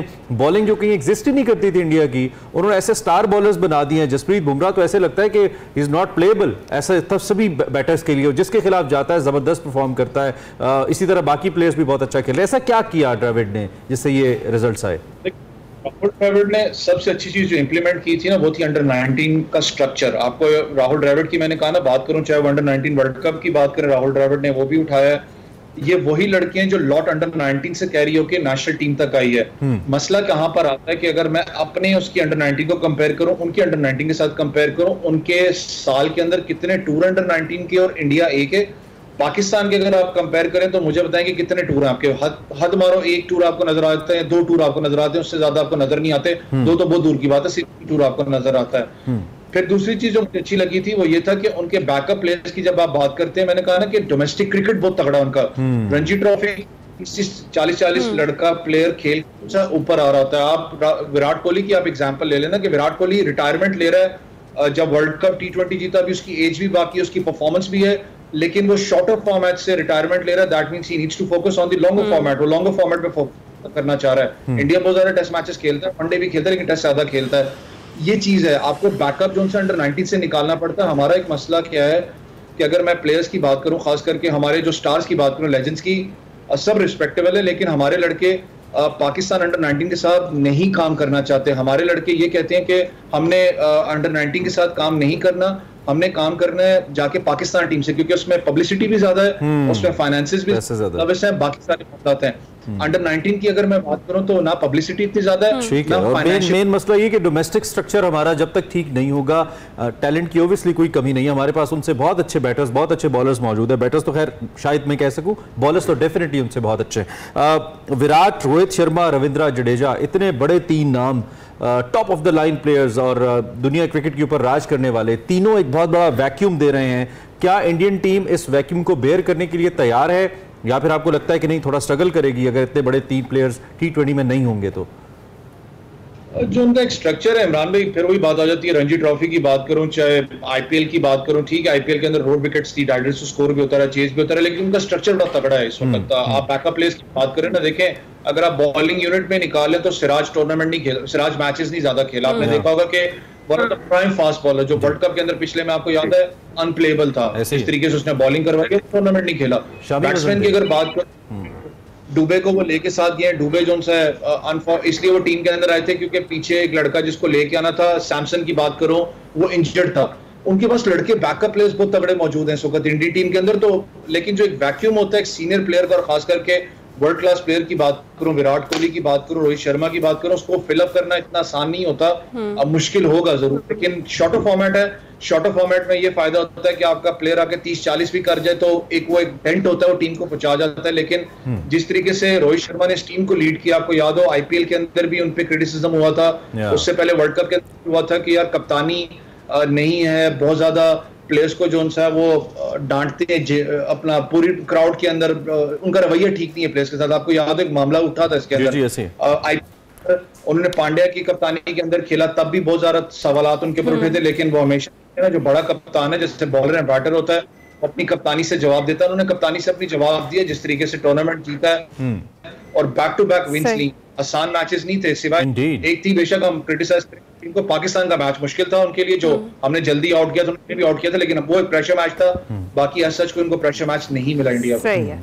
तो जिस तरह से अभी हुआ है, हम बात कर ही रहे थे डोमेस्टिक क्रिकेट की, आपने बात की कि उनका वो स्ट्रक्चर बड़ा स्ट्रांग है। हमारे भी यहाँ पर 3-3 घंटे 4-4 घंटे के तवील इजलास आजकल हो रहे हैं, जिसमें यही बात की जा रही है कि डोमेस्टिक क्रिकेट जो है उस पर फोकस किया जाएगा, नए टैलेंट को मौका दिया जाएगा, कुछ तब्दीलियाँ की जाएंगी। आपके ख्याल में कौन से ऐसे स्ट्रक्चरल चेंजेस हैं जो आने चाहिए? और ये ख्याल जब हम कोई सीरीज या टूर्नामेंट हार जाते हैं उसके फौरी बाद आता है और उसके बाद इसी तरीके से निकल भी जाता है, तो ये तब्दीलियां आ क्यों नहीं पाती? देखिए, अगर आपने इतना स्ट्रांग अपना एक स्टांस अब ले रहे हैं, पाकिस्तान क्रिकेट बोर्ड की बात करूं, कुछ मामलात में क्रिकेट बोर्ड ने लिटरली स्ट्रांग स्टांस ली, चाहे वो चैंपियंस ट्रॉफी की बात करें, चाहे वो हारिस वाला जो एक मामला बना था, लेकिन जब आपकी पूरा जब आपने स्टिंग ऑपरेशन करना होता है तो स्ट्रांग स्टांस रिटर्न, लेकिन इंप्लीमेंट होना बड़ा जरूरी है। रिटर्न तो अपनी जगह बहुत सी चीजें रिटर्न होती है, इंप्लीमेंट होती नहीं है। पाकिस्तान के अंदर आपको इंप्लीमेंटेशन बड़ी इंपॉर्टेंट होगी। आपको किस तरीके से आप लड़के जो टॉप परफॉर्मर्स, आपके फिटनेस सबसे बड़ा एक सवालिया निशान है, जो कि आपके कोच ने भी आपको पता हाईलाइट किया, और आपके लड़कों से पता भी लगता है कि फिटनेस फटीग वो कैरी कर रहे हैं। आपको फिटनेस के ऊपर कितना उनको स्ट्रक्चर्ड करना पड़ेगा, क्योंकि जितनी क्रिकेट इस वक्त दुनिया के अंदर हो रही है, फिटेस्ट प्लेयर ही कामयाब रहता है, वरना अगर आप अनफिट हैं तो आप ज्यादा कैरी नहीं कर सकते अपने आप को। चाहे आप इंटरनेशनल की बात करें, चाहे लीग क्रिकेट की बात करें, आपको अपने आप को कैरी करना पड़ता है फिटनेस के साथ। फिर दूसरा, जो आपके टॉप परफॉर्मर्स इस वक्त डोमेस्टिक के अंदर हैं, आपके जो लड़के सारे के सारे पाकिस्तान के प्लेयर्स हैं, अच्छी बात है अगर आप इसको इंप्लीमेंट करो कि इनको कहो कि वापस जाओ डोमेस्टिक के अंदर, आपने बाकायदा डोमेस्टिक मैचेस खेलने हैं, वहां जाके बेशक आप हंट करो नए प्लेयर्स के लिए, अपनी परफॉर्मेंस भी आपकी जज होगी। और अच्छी बात है, जो एक डोमेस्टिक का प्लेयर है उसका भी आप कह सकते हो कि उसका ना मोराल थोड़ा सा बुलंद होता है कि हाँ यार, बाबर आजम खेल रहा है, बाबर को अगर मैं 2-3 दफा आउट करता हूं तो शायद मैं हाईलाइट हो सकता हूं, क्योंकि ऑब्वियसली वो कप्तान भी है, बड़ा प्लेयर भी है। इसी चीज से आपके लड़के हाईलाइट होते हैं, मोटिवेट भी होते हैं। और मुझे लगता है थोड़ी जिम्मेदारी है वैसे अवाम की भी है कि वो अनड्यू क्रेडिट्स देना बंद करें, बिला वजह लोगों को स्टार बनाना बंद करें, उनकी परफॉर्मेंस की बेस पे, not on the basis of their victories. I mean Jeet standard नहीं होती, परफॉर्मेंस स्टैंडर्ड होती है कि आपने परफॉर्म कैसा किया इन दी एंड। जीत तो फिर जारी बात है 2 में से 1 ही जीता है। साउथ अफ्रीका भी बुरा नहीं खेला, अनबीटन रहे, वर्ल्ड कप फाइनल तक पहुंचे, फाइनल हार गए। पिछली दफा इंडिया अनबीटन रहा था और फाइनल हार गया था। परफॉर्मेंस अच्छी थी, जीत उनके हिस्से में नहीं आई, तो जीत इज नॉट क्राइटेरिया। अच्छा, एक मुझे अब चूंकि साउथ अफ्रीका का मैंने जिक्र किया, बड़ी ज्यादती होगी हम अगर उनकी बात ना करें। बड़ा जबरदस्त, बड़ा वेल कंपोज तरीके से आए और बड़ी बड़ी टीम्स जैसे इंग्लैंड बाहर चला गया, न्यूजीलैंड बाहर चला गया और इन दी एंड सर्वाइव किया, न सिर्फ बल्कि फाइनल्स खेले, और फाइनल भी एकतरफा फाइनल नहीं था, बहुत टफ फाइनल खेले वो और चेस करने जा रहे थे। What's your take on South Africa? क्या पुरानी South African team Hansie Cronje time की या शॉन पॉलक टाइम की जो साउथ अफ्रीकन टीम है कहीं रिवाइव होती नजर आती है आपको? इमरान भाई, सबसे अच्छी चीज ये है कि साउथ अफ्रीका की अगर हालिया अगर मैं सर्किट की बात करूं तो ग्राम स्मिथ ने बहुत ज्यादा काम किया। आपको याद है कि उनकी टीम का अपना वो जो उनके साउथ अफ्रीका क्रिकेट बोर्ड का हिस्सा भी हैं, जो लीग वहां पर होती है, पूरी दुनिया के प्लेयर्स आके वहां पर खेलते हैं, उसने रिवाइव किया साउथ अफ्रीका को। हांसी क्रोने वगैरह की बात करो या जो पुराने जितने इनके एक्स क्रिकेटर्स और लेजेंड्स गुजर रहे हैं, ऑब्वियसली उनको तो नहीं मैं कंपेयर करूंगा इनके साथ, लेकिन जो ये साउथ अफ्रीका टीम थी, एक आप देखें वर्ल्ड कप से अंदर आने से पहले ये साइकोलॉजिकल प्रेशर होता है। चोकस का जब टैग एक लग जाए, एक टैग लग जाए कि यार फाइनल हारते हैं, जो भी है, वो इतना साइकोलॉजिकल प्रेशर होता है कि जो भी नया प्लेयर आ जाए उसके दिमाग में एक चीज बैठी होती है कि यार ये चीज ना कहीं हो जाए, ये चीज ना कहीं हो जाए। ठीक है। परफॉर्मेंसेस साउथ अफ्रीका की देखें, एज सच कोई मैच नहीं था जो कि साउथ अफ्रीका बड़ा आसानी से जीता, सिवाय अफगानिस्तान। टाइम हमारा तकरीबन खत्म हो गया। In the end most critical question, वो सूर्य कुमार यादव वाला छक्का था वैसे आपके ख्याल में या कैच था? यार वो छक्का था। मैं भी शो में बात कर रहा था इमरान भाई, हमारे भी साइंसदान है, वो बड़ा जूम करके देखते हैं तो निकल रहा था कि छक्का था। लोगों ने निकाल लिया, पाकिस्तानियों ने निकाल लिया किसी तरीके से कि छक्का था। But there was a brilliant effort, I must say. इतने क्रूशियल टाइम के अंदर इतने प्रेशर में इतना अच्छा कैच लेना, आई थिंक बहुत ही जबरदस्त था। और बाकी क्रिकेट में चलता है, एक हीट ऑफ द मोमेंट के अंदर चीजें गुजर जाती हैं। Thank you very much Awais, बहुत शुक्रिया, आपने क्रिकेट पे बात की। और वर्ल्ड कप के हवाले से आई बिलीव हमारा ये आखिरी तजिया था जो आपके सामने हमने रखा। हम इस पे क्रिकेट पे इंशाल्लाह मजीद बात करते रहेंगे। एक्सप्रेसो में वक्त हुआ एक ब्रेक का।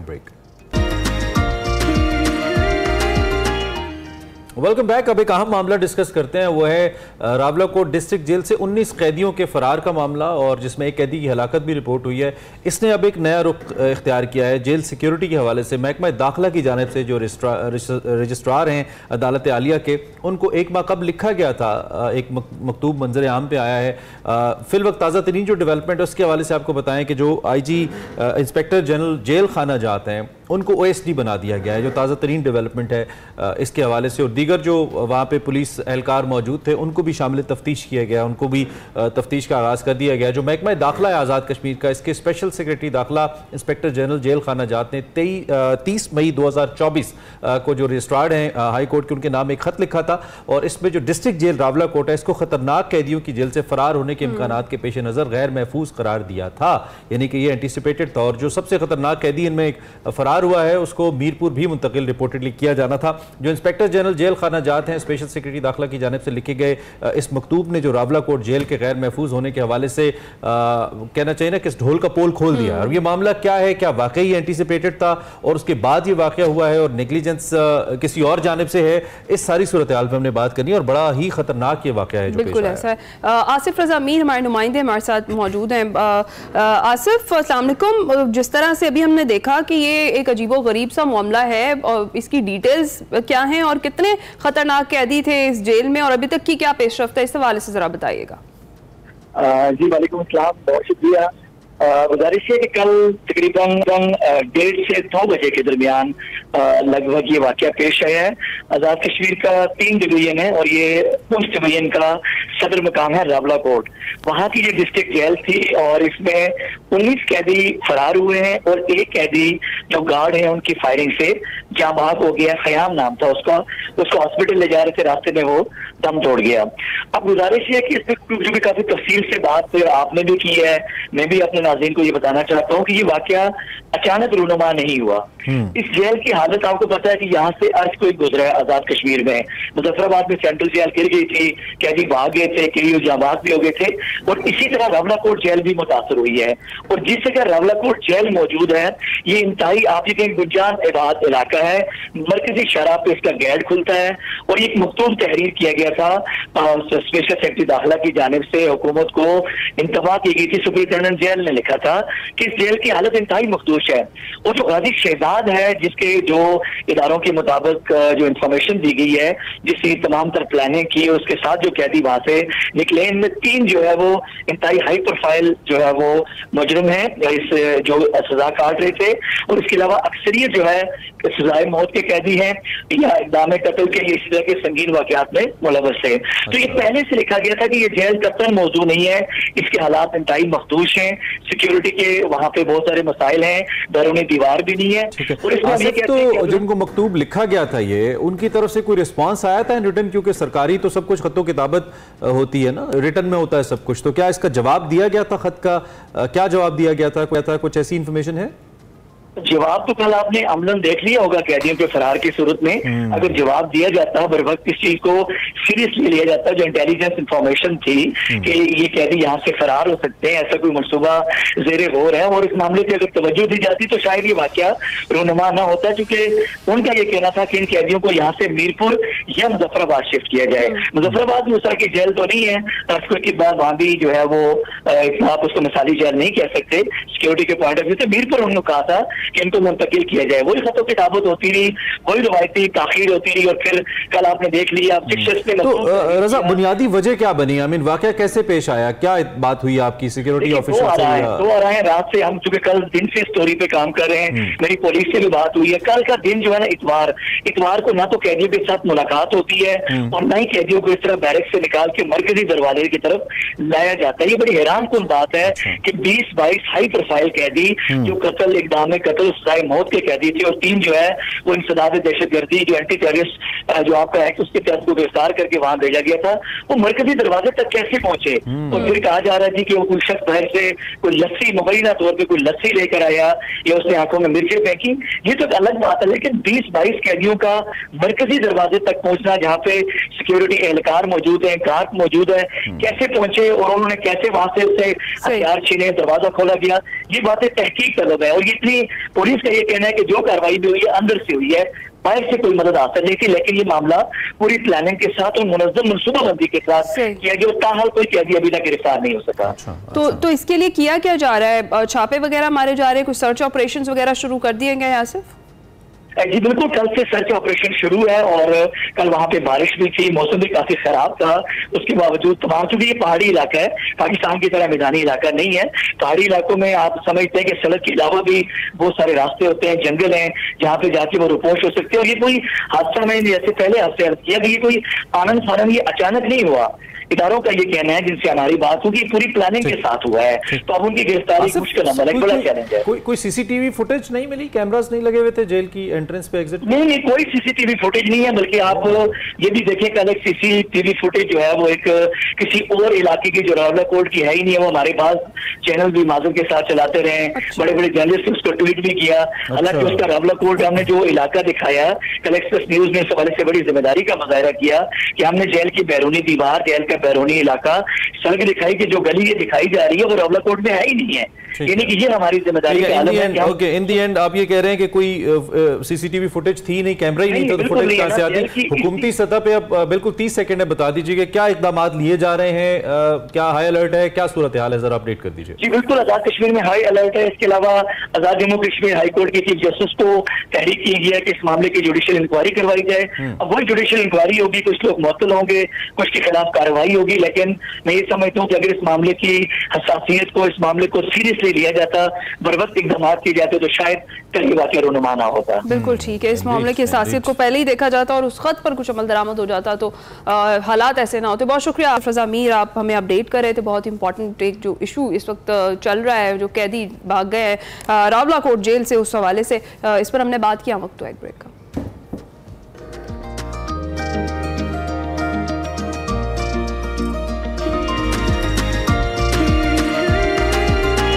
एक्सप्रेसो सियासी मंजरनामे पर जरा एक नज़र डालते हैं। तहरीक इंसाफ में इख्तलाफात की जो खबरें हैं वो शिद्दत इख्तियार कर रही हैं। कभी एक शीन ग्रुप की बातें होती हैं, कभी मुश्किल वक्त में पार्टी को छोड़ जाने वाले फवाद चौधरी नई क़यादत को तनकीद का निशाना बनाए हुए हैं। और गुज़िश्ता रोज़ उन्होंने एक टीवी इंटरव्यू में ये तक कहा कि तहरीक इंसाफ की मौजूदा क़यादत के होते हुए 1% भी चांस नहीं है कि बानी पीटीआई बाहर आ सकें। तो क्या फवाद चौधरी भी किसी डील में है? और तहरीक इंसाफ की जो मौजूदा क़यादत है उसको फवाद चौधरी से क्या खतरा है? इसके साथ हम बात करेंगे मौलाना फजल रहमान के गुज़िश्ता रोज़ के बयान पर, जिसमें उन्होंने कहा कि मुल्क में दोबारा इंतखाबात कराए जाएँ।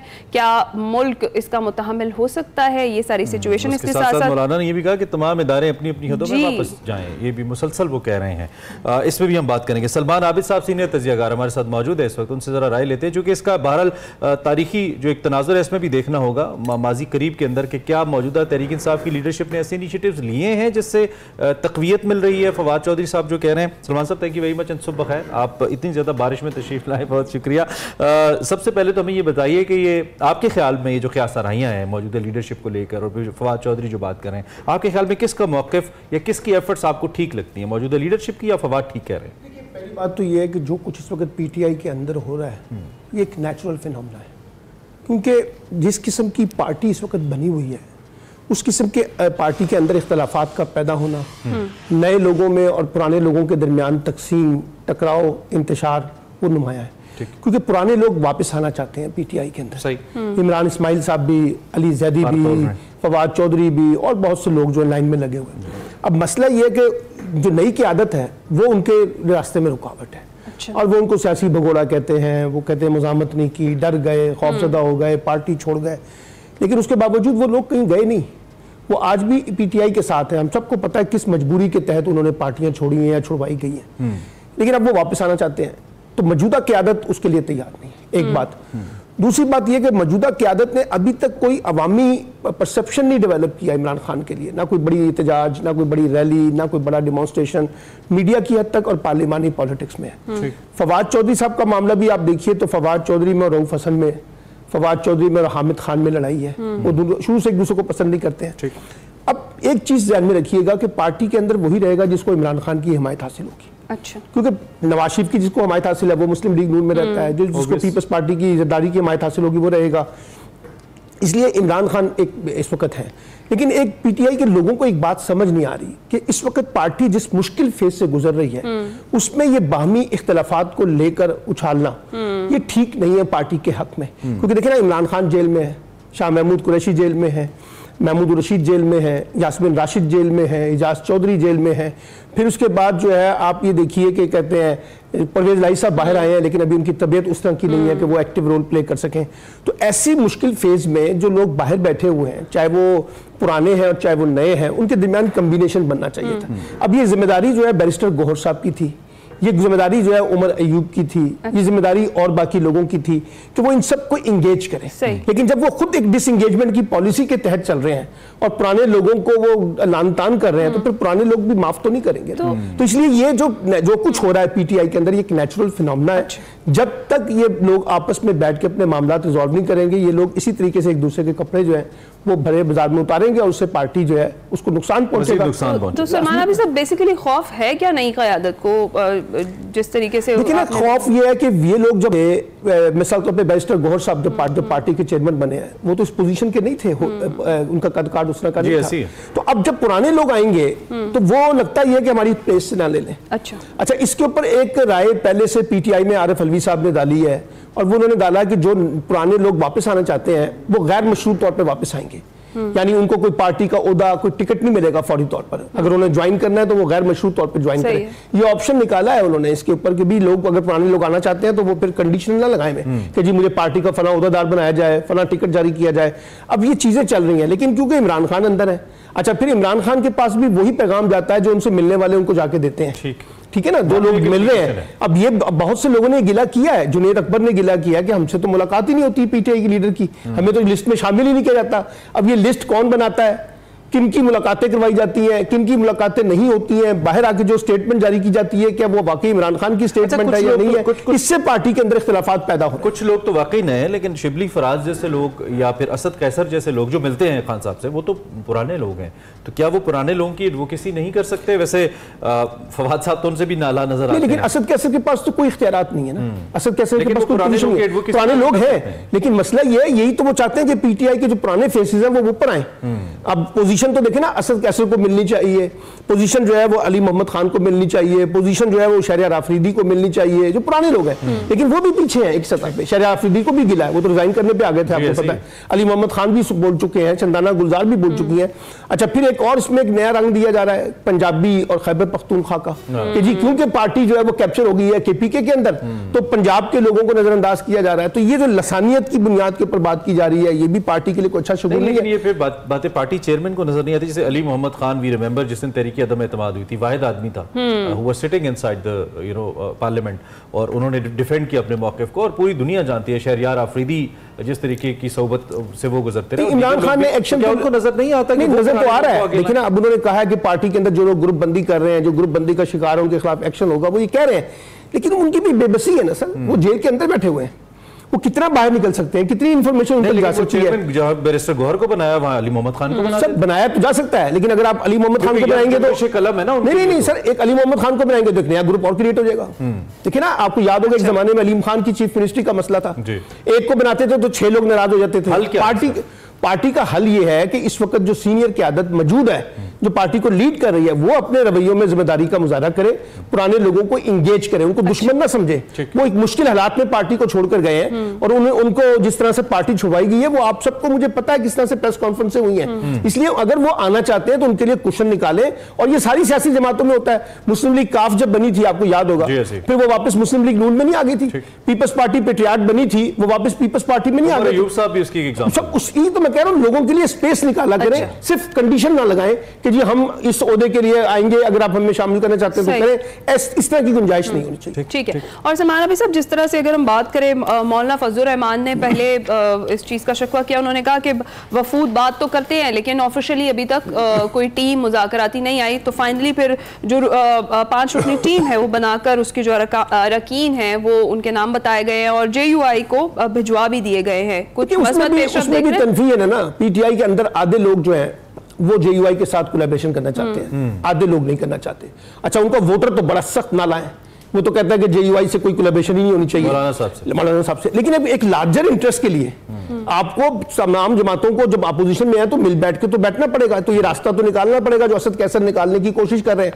तो इसलिए JUI का जो कंसर्न है वो बिल्कुल वैलिड है कि जो क्लैरिटी है ना वो पीटीआई के अंदर नहीं है। हम तो क्लियर है, हम तो काम करना चाहते हैं, मिलके चलना चाहते हैं, एहतजाज बढ़ाना चाहते हैं, लेकिन जो क्लैरिटी नहीं है वो पीटीआई के अपने अंदर नहीं है, जिसकी वजह से वो मामला भी आगे जा रहा है। वरना ख्याल था कि ईद के बाद ये तहरीक चलाएंगे, मुश्तरका तौर पे चलेगी, वो चीजें भी सामने नहीं आ रही। मुज़ाकराती कमेटी बना दी गई है, मुज़ाकराती कमेटी बन भी जाए, देखिए मुज़ाकराती कमेटी बन भी जाए, अब मसला ये है कि इमरान खान क्या चाहते हैं, वाकई वो जेयूआई के साथ कोलिशन में जाना चाहते हैं या नहीं जाना चाहते हैं, और अगर जाना चाहते हैं तो फिर क्या रुकावट है मिसाल के तौर पे पीटीआई की लीडरशिप के पास जो वो उनको। आपके ख्याल में ऐसा हो सकता है कि वो ना जाना चाहते हैं और बाहर मौजूद लीडरशिप खुद से बात कर रही है उनसे? ऐसा हो सकता है? मेरा नहीं ख्याल, कहीं ना कहीं ग्रीन सिग्नल तो है उनकी। सब ग्रीन सिग्नल होगा कि आप मौलाना के साथ कोलैबोरेट करें, लेकिन वो ये नहीं चाहेंगे कि देखिए ना मौलाना की भी स्पेस केपी के है, पीटीआई की भी जो इस वक्त ताकत है वो केपी के है, तो वहां कोई इस तरह का कोलिशन ना बन जाए कि उनका वोटर भी जो है डिस्टर्ब हो जाए।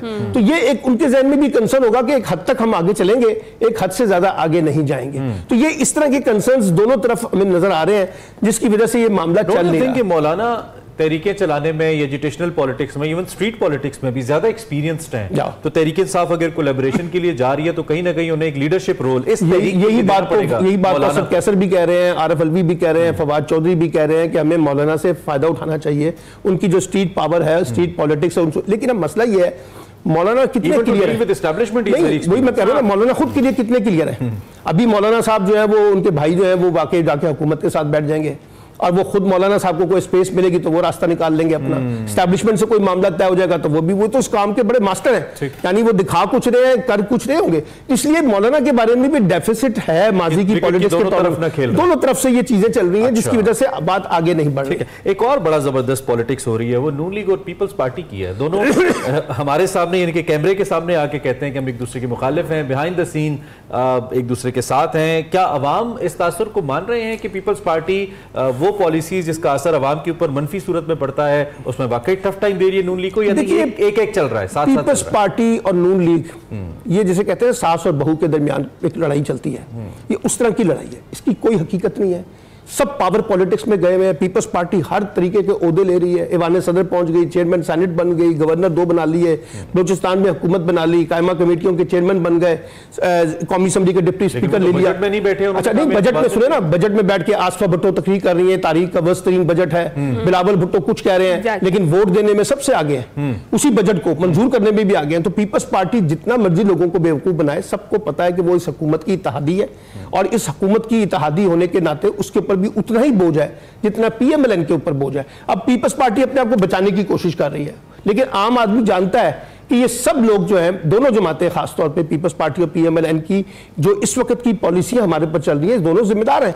इसलिए ये कहना कि जी सिर्फ मुस्लिम लीग नून जिम्मेदार है, भाई अगर जिम्मेदार है तो आप इक़्तिदार से बाहर हैं, छोड़े अपने आप को आके जाके ग्रैंड किस्म की अपोजिशन करें, लेकिन वो भी नहीं करनी, और वो एंजॉय भी करना है। बिलावल साहब बैठ के शहबाज शरीफ साहब के साथ कहते हैं सबसे बेस्ट प्राइम मिनिस्टर है, फिर उसके बाद कहते हैं जी वर्स्ट तरीन बजट भी है जो हुकूमत दे रही है। आपके ख्याल में आवाम समझ रही है? आवाम को भी पता है, पहले से पता चल रहा है कि पीडीएम पार्ट 1 पार्ट 2 जो चल रहा है वो किस तरह की सियासत हो रही है। सलमान आबिद साहब, सीनियर तजियाकार, बहुत शुक्रिया, आप तशरीफ लाए, आपने सियासी सूरत हाल के ऊपर अपना तजिया हमारे सामने रखा। मुल्क की क्या सूरत हाल है, हमने इस पर बात की। एक ब्रेक लेते हैं, एक्सप्रेस पर भी जारी है। अस्सलाम वालेकुम नाज़रीन, मैं वकार अहमद और आप देख रहे हैं निकले तेरी तलाश में। निकले तेरी तलाश में आज हम बात करेंगे 100 Years ऑफ सॉलिट्यूड यानी तन्हाई के 100 साल, एक अजीम शान नावल जिसने बहुत शोहरत समेटी। लेकिन जिस तरह के कोई भी नावल जब बहुत ज़्यादा शोहरत पा लेता है तो 2 तरह के नज़रियात सामने आते हैं, एक उसके क्रिटिक्स या तनकीद निगार और दूसरे उसकी तारीफ़ करने वाले। तो तन्हाई के 100 साल की जो तारीफ़ करने वाले हैं वो ये समझते हैं कि ये बहुत बड़ा नावल है और इसका शुमार जो है दुनिया के बड़े नावलों में करना चाहिए, इसमें कोई शक भी नहीं है। लेकिन दूसरी तरफ जो तनकीद निगार हैं वो ये समझते हैं कुछ कि ये ओवर रेटेड है, बहुत ज़्यादा तारीफ़ इसकी की गई है और इसमें अंदर बहुत देवमालाइयत है, ये मैजिक है, ये चीज़ें जो हैं वो तनकीद निगार कहते हैं। तार साहब से पूछेंगे क्योंकि तार साहब जो हैं वो तन्हाई की 100 साल का अमूमन जिक्र करते हैं।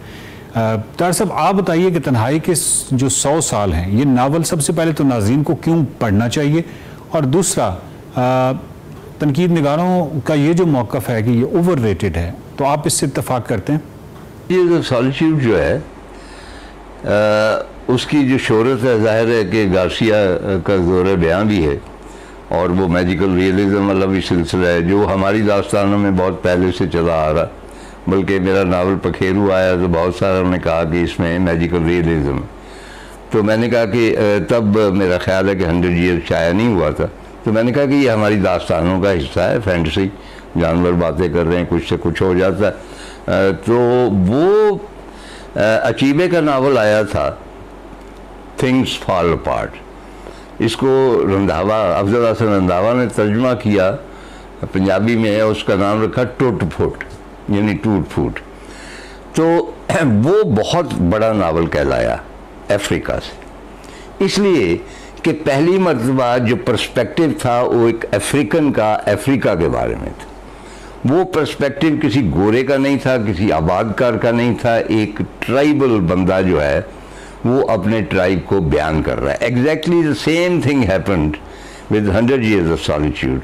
गार्सिया ने अपना मुल्क जो है वो उसको जो बयान किया है, तो उसके बासी के तौर पे उसकी रिवायत से जुड़े हुए और उसके जो फैंटसीज थी, जो किस्से थे, उनको उसमें उसने जगह दी। मैं समझता हूँ कि इसलिए भी वो दुनिया भर में पॉपुलर हुआ। बाकी एक बात मैं अर्ज़ कर दूँ, मैं उसकी तफसील में नहीं जाता, क्यों पढ़ना चाहिए? अगर आप आगाह होना चाहते हैं दुनिया से कि वो कैसे रहती है, कैसे रहती रही थी, और अपने अकायद को, उनके अकायद और रवाज को उनके रवाज से मुआवजना करना चाहते हैं, और ऐसा आपको करना चाहिए, वरना आप तो बिल्कुल एक तन्हाई में होंगे ना। 100 ईयर्स सॉलिट्यूड तो हमारी है ना, हम कुछ पढ़ते पढ़ाते नहीं हैं।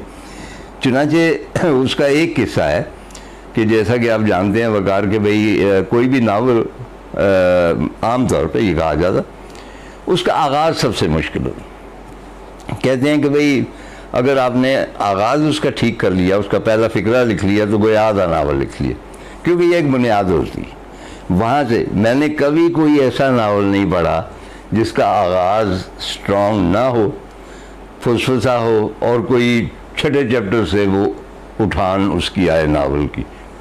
मैंने कम से कम नहीं पढ़ा। तकरीबन तमाम नावलों में ऐसा होता है।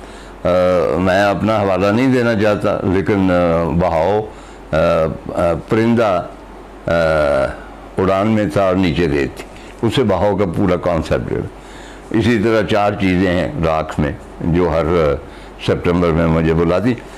तो इसी तरह इसने पूरा नावल कंसीव कर रखा था।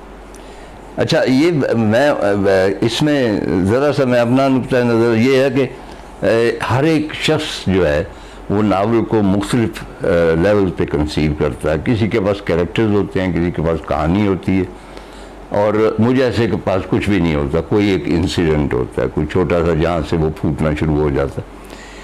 तो कहा जाता है, कहा नहीं जाता, उसने लिखा गार्सिया ने, भाई वे बहुत अच्छा दोस्त था कास्ट्रो का, दे वर वेरी गुड फ्रेंड्स।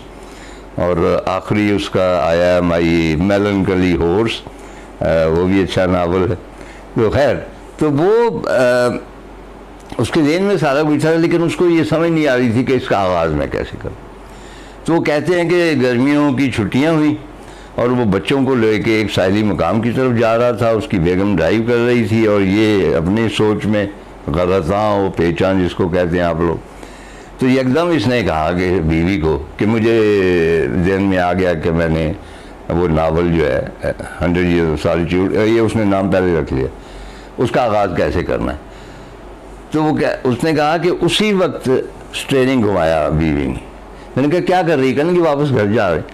तो उसने कहा वहाँ पे बच्चे जो हैं पीछे बैठे हुए इंतज़ार में कि छुट्टियाँ मनाएंगे, वहाँ पे बुक। उसने कहा नहीं, इन सब चीज़ों से ज़्यादा अहम ये चीज़ है कि तुम वो नावल मुकम्मल करो। चुनांचे वापस वो गए घर और उसको उसकी स्टडी में बंद कर दिया और वहाँ से उसने आगाज़ कर दी। जैसा कि मैंने पहले कहा कि मैं क्यों कहता हूँ ये दुनिया के बड़े नावलों में है, एंड उसमें बुनियादी मतलब हर एक का अपना बड़े नावल का एक मायार होता है, या कह रहे अपनी अपनी। मैं ऐसे लोगों से मिला हूँ जो बहुत ही अननोन किस्म के नावल उन्होंने पढ़े और उनका कि वो बहुत बड़े हैं। तो ये कह लीजिए कि जो उर्फ़ आम में हर शख्स जो है, हम जैसा कम पढ़ा लिखा भी, वो कहता है कि ये एक बड़ा नावल। तो उसको पढ़ने के लिए अगर आपने वर्ल्ड लिटरेचर पढ़ना है तो उसमें बहुत एसेंशियल है 100 Years of Solitude, और उसका भी आगाज़ आपको शायद याद होगा कि वो फायरिंग स्क्वाड के आगे वो कर्नल पता नहीं होसे गामा क्या नाम उसका खड़ा हुआ है, यहाँ से वो शुरू करता है। बल्कि इसका जो नावल है ना, मुझे सबसे ज़्यादा जो पसंद है वो है of love and other demons. अच्छा, एक और ख़ास बात मैं आपको बता दूँ, ऑब्जर्वेशन कह लें, ख़ास बात तो आप क्या कि मोस्टली उसके जितने भी हैं, मतलब कि love in the time of cholera और ये तमाम जितने नावल हैं, वो जो इख्तिताम है वहाँ से शुरू करता। यानी वो एक तो होता है ना कि जी क्लाइमैक्स में बंदा ने ढाल हो जाए, एक फवारा छूटे बाबा जी, वो नहीं, वो सारा कुछ वो आगाज़ में करता है, फिर उसके बाद आगे जाता है। ये एक बहुत मुश्किल टेक्निक होती है कि आपने अपना बता तो दिया कि कहाँ पे अंजाम होना है, तो अब आप क्या करेंगे। अब आपके पास वो तख्लीकी क़ुव्वत है कि जब आप 150 सफ़े पढ़ जाते हैं तो वो अंजाम भूल जाते हैं। देन यू स्टार्ट वेटिंग कि लेट्स सी अब क्या होगा, हालांकि वो पढ़ चुके। तो इसी तरह इसमें भी 100 Years में भी लव इन द, अच्छा उसकी कहानियों में भी ये है। तो बहुत सारी खूबियाँ हैं गार्सिया मार्केज़ में, और उसने उनका फ़ायदा भी उठाया। वो मुझे एक नाम ये और याद नहीं आ रहा उसका, नोबडी राइट्स टू कर्नल है या एक और उसका नावल है जिसमें वो एक चर्च ढाया जा रहा है और उसमें से एक कवर में से एक हड्डियाँ मिलती हैं खातून की, और उसके शायद सुर्ख बाल है, और वो सुर्ख बाल जो हैं वो फैलते चले गए हैं, वो पता नहीं 200 मीटर। ये कोई इंसिडेंट हुआ था, तो वो उसके बाद उसकी कहानी शुरू करता है उस खातून की, यानी आपको पता है किसने मर जाना है। तो इस तरह करके ये जो क्राफ्ट है उसके पास, और उस जर्नलिस्ट भी बड़ा ज़बरदस्त था और राइटर भी था, और मतलब उसने अपने आप को कैद नहीं किया हुआ था किसी एक इजहार में। तो ज़ाहिर है कि मैं तो रिकमेंड करूँगा कि आप पढ़ ही लीजिए। बहुत शुक्रिया तार साहब। नाज़रीन, बात यह है कि तन्हाई के 100 साल हों या दुनिया के किसी भी खित्ते में लिखा हुआ कोई भी बड़ा नावल हो, ये जब आप पढ़ते हैं तो इसका फ़ायदा ये होता है कि ये आपके अंदर तअस्सुबात को ख़त्म करता है, और ये आपको आगाही देता है कि आपका सच ही हतमी सच नहीं है। दुनिया में बहुत सारे सच एग्जिस्ट करते हैं, और जब आप तअस्सुबात से बालातर हो जाते हैं तो आप एक बेहतर इंसान के रूप में सामने आते हैं, जो कि नफ़रत और तासुब और इस पर मबनी जो रवैये हैं उसको ख़त्म करके एक इंसान दोस्ती का रवैया, एक नया खूबसूरत रवैया जो है वो अपने अंदर परवान चढ़ाते हैं। तन्हाई के 100 साल जो हैं ये ज़रूर पढ़िएगा। देखते रहिए निकले तेरी तलाश में। समझ तो गए होंगे आप हम आपके लिए क्या लेकर आए हैं। हमारी कोशिश होती है ऑफ एंड ऑन मुख्तलिफ आर्टिस्ट से आपकी मुलाकात करवाते रहे। वो डिफरेंट कैटेगरीज के आर्टिस्ट होते हैं, कुछ बहुत पुराने इस्टेब्लिश्ड आर्टिस्ट, कुछ बिल्कुल नए आर्टिस्ट, और कुछ ऐसे आर्टिस्ट जो कि शायद इतने पुराने तो नहीं है लेकिन अपने काम की वजह से बहुत जल्दी लोग उनको एक्नॉलेज करें, उनके काम को मान रहे हैं। ये सॉन्ग जो आपने देखा इसका टाइटल ब्लॉकबस्टर है, और अब तक करीबन 1,40,00,000 से ज़्यादा लोग इसको देख चुके हैं। और सोशल मीडिया कोक स्टूडियो का एक ताज़ा तरीन आने वाला गाना है, और इस गाने के अंदर मुख्तलिफ लोग वैसे तो फीचर करें, वी कैन सी फारिस इसके अंदर हैं, दीगर आर्टिस्ट हैं, लेकिन एक जो पंजाबी गाने वाले आर्टिस्ट इसमें नज़र आते हैं बड़े ज़बरदस्त किस्म के लाइट ग्रीन कुर्ते में, वो उमैर भट्ट हैं। और उनके हवाले से आपको ये भी बताएं कि कोक स्टूडियो 14 में भी इससे पहले फीचर कर चुके हैं। ज़बरदस्त गाते हैं, पंजाब के टाइप के वोकल्स हैं उनके, पंजाबी गानों को जैसे वोकल्स चाहिए होते हैं, तो हमने ज़रूरी समझे कि हम उन्हें इनवाइट करें। And thanks to him that he is here right now with us in the studios. अस्सलाम वालेकुम उमैर। वालेकुम अस्सलाम। कैसे हैं आप? अल्हम्दुलिल्लाह। गुड मॉर्निंग आपको। कैसे रही आज? सब ज़्यादा जल्दी तो नहीं उठाया? नहीं, मतलब आम रूटीन ही थी। अच्छा। वैसे भी आम रूटीन में 8-9 बजे तक उठ जाते। अच्छा, यूजुअली आर्टिस्ट जो है ना वो देर तक, क्योंकि रात अक्सर काम चल रहे होते हैं, मतलब जब ज़्यादा हो तो फिर ऑब्वियसली उनको सुबह लेट तक काम करते हैं और सुबह फिर लेट उठते हैं सोए। तो वो इस वजह से होता है। How are you? कैसा चल रहा है जिंदगी? कैसी चल रही है? बस खास तौर पे ब्लॉकबस्टर के बाद जिंदगी कैसी चल रही है? अब ज्यादा मजे में चल रही है। अच्छा, मजा आ रहा है? देख रहे हैं लोगों का प्यार मिल रहा है, और इतना प्यार मिल रहा है कि कभी सोचा नहीं था इस तरह से। गाना तो आपने कोक स्टूडियो में पहले भी किया है बिल्ली? जी सीजन 14 में। जी, लेकिन ये उससे ज्यादा ये हिट हो गया काफी। इसकी गेम ज्यादा अच्छी है। बिल्कुल ऐसे। फर्क क्या है दोनों में? फ़र्क ये है कि सीज़न 14 के अंदर हमारा एक पार्ट था और उस तरह से प्रेजेंटेशन नहीं थी हमारी, दिख रहे थे लेकिन उस तरह से उस चीज़ को कैच नहीं कर सकते, प्रोजेक्शन नहीं मिली। ठीक है। तो ये ब्लॉकबस्टर जो ट्रैक है, ये इसकी वाइब इस तरह की है कि लोगों ने बहुत जल्दी इसको कैच कर लिया और बहुत ट्रेंड पे चल रहा है गाना और तो बड़ा अच्छा फीडबैक आ रहा है लोगों का। कैसा लगा ब्लॉकबस्टर का इतना सुपर डुपर हिट होना? सोचा था कि इतना हिट जाएगा? बिल्कुल सोचा तो था। जब काम कर रहे थे, सेट पे थे, सारी चीज़ें हो रही थी, तो सब लोग बड़ा अप्रिशिएट सेट पे भी कर रहे थे कि यार इंशाल्लाह ये हिट है गाना। थोड़ा टाइम लगा लेकिन गाना अल्हम्दुलिल्लाह। ऑडियो के बाद समझ आ गई थी कि अच्छी चीज बन गई है, नहीं तो वीडियो बनी। बिल्कुल। उसके बाद देखिए एक प्रोसीजर होता है गाने का, जब आप गाना बना रहे होते हैं आपकी वाइब एक मैच करती है गाने के साथ, तो आपको पता चल जाता है कि यार ये चीज है। ओके। तो वो एक फील थी, क्योंकि सारी बात है, एक म्यूजिशियन एक अच्छा, उसके लिए एक अच्छा लिस्नर होना जरूरी है। बिल्कुल ऐसे। आपको समझ आ रही होती है क्या? बिल्कुल ऐसे। जब गाना आपसे डिस्कस हुआ, हाउ वाज द जर्नी? हमें थोड़ा में बताएं, कैसे कॉल आई, मैसेज आया, कैसे हुआ ये ब्लॉकबस्टर? मैं सो रहा था कि 1-2 बजे का टाइम था, मेरी वैसी ही आंख खुली, मैंने रैंडमली मोबाइल चेक किया तो जुल्फी भाई का मुझे मैसेज आया था। ओके। तो जुल्फी भाई ने मुझे कहा कि यार मेरे दिमाग में ना एक बड़ी ज़बरदस्त सेलिब्रेशन आती है, हम दुनिया को बताना चाहते हैं कि यार हमारे लोग कितने ब्लॉकबस्टर हैं, ठीक है, हमारे जो कल्चर हैं जो लोगों को नहीं पता, दुनिया को नहीं पता, वो खुद में एक ब्लॉकबस्टर है, ठीक है। तो मुझे जुल्फी भाई ने एक बीट भेजी, मुझे जुल्फी भाई ने कहा कि यार इसके ऊपर एक गाना बनाना है, अच्छा, और इस टाइप का बनाना है कि वो ब्लॉकबस्टर हो, उसके अंदर पाकिस्तान का एक स्वैग हो जो पंजाबी स्वैग है, ठीक है, और आप पूरे पाकिस्तान को रिप्रेजेंट कर रहे हैं उस गाने के अंदर। तो यहाँ से बात स्टार्ट हुई है। तो basically tempo and beat was decided by Zulfi भाई और फिर आपने उसके ऊपर बिल्कुल ऐसे वो बीट के ऊपर वो गाना लिखा, ठीक है। और वो लिरिक्स जो आपके जहन में आए फिर वो कैसे आपने कोरिलेट किया, क्या चला आपके माइंड में? एक बड़ी मजेदार स्टोरी है। वो इस तरह से है कि मुझे जब जुल्फी भाई ने बीट भेजी, मैंने 1-2 आइडियाज बना के जुल्फी भाई को भेजे, जुल्फी भाई को पसंद नहीं आए। अच्छा। तो जुल्फी ने कहा यार इस तरह से नहीं, इसको थोड़ा और करें, ठीक है। तो मेरी जब बस होगी तो फिर मैंने अपने बड़े भाई जो शमरोज बटन जो सीजन 14 में मेरे साथ थे, अच्छा, और जो मतलब मेरी इंस्पिरेशन भी वही है, उनको देख के मैंने म्यूजिक स्टार्ट किया, उन्होंने मुझे बहुत हेल्प आउट किया मेरी सारी चीज़ों को जो है वो इम्प्रोवाइज करने में। तो मैंने भाई को कहा, मैंने कहा यार इस तरह से अब मुझे समझ नहीं आ रही है, आप बताएं। फिर उन्होंने मुझे आइडिया दिया, वो जो गाने का पार्ट है टोर वेख मित्रा दी, वहां से स्टार्ट हुआ अच्छा असल में गाना। ओके। तो फिर उससे आगे बनता गया गाना। हम चाहेंगे अगर थोड़ा सा वो ये वाला पार्ट हमें सुनाइए ना, फिर इस पे मजीद बात करते हैं। हो टोर वेख मित्रा दी, हो कख भी कोई फिक्रा नहीं, ओ बल्ले बल्ले शाह वे ना वर्ल्ड वाइड चलदा है साडा ओए, ओ कुड़ता प्यारा ओए, ओ जचदा बाड़ा ओए, और बीट हिट कर गई है अज गिद्दे विच सब नूं नचाणा वे, सानू लोगी कहंदे सुप कूल, साडा वखरा मिजाज नाले वखरे असूल, और दिलां उत्ते करदे आ रूल, रब दिया मेहर कदी कीता नहीं गरूर, और हर बारी करदे आ ट्रेंड सेट नाल देख खड़ा सच्चे बेलियां दा क्रू।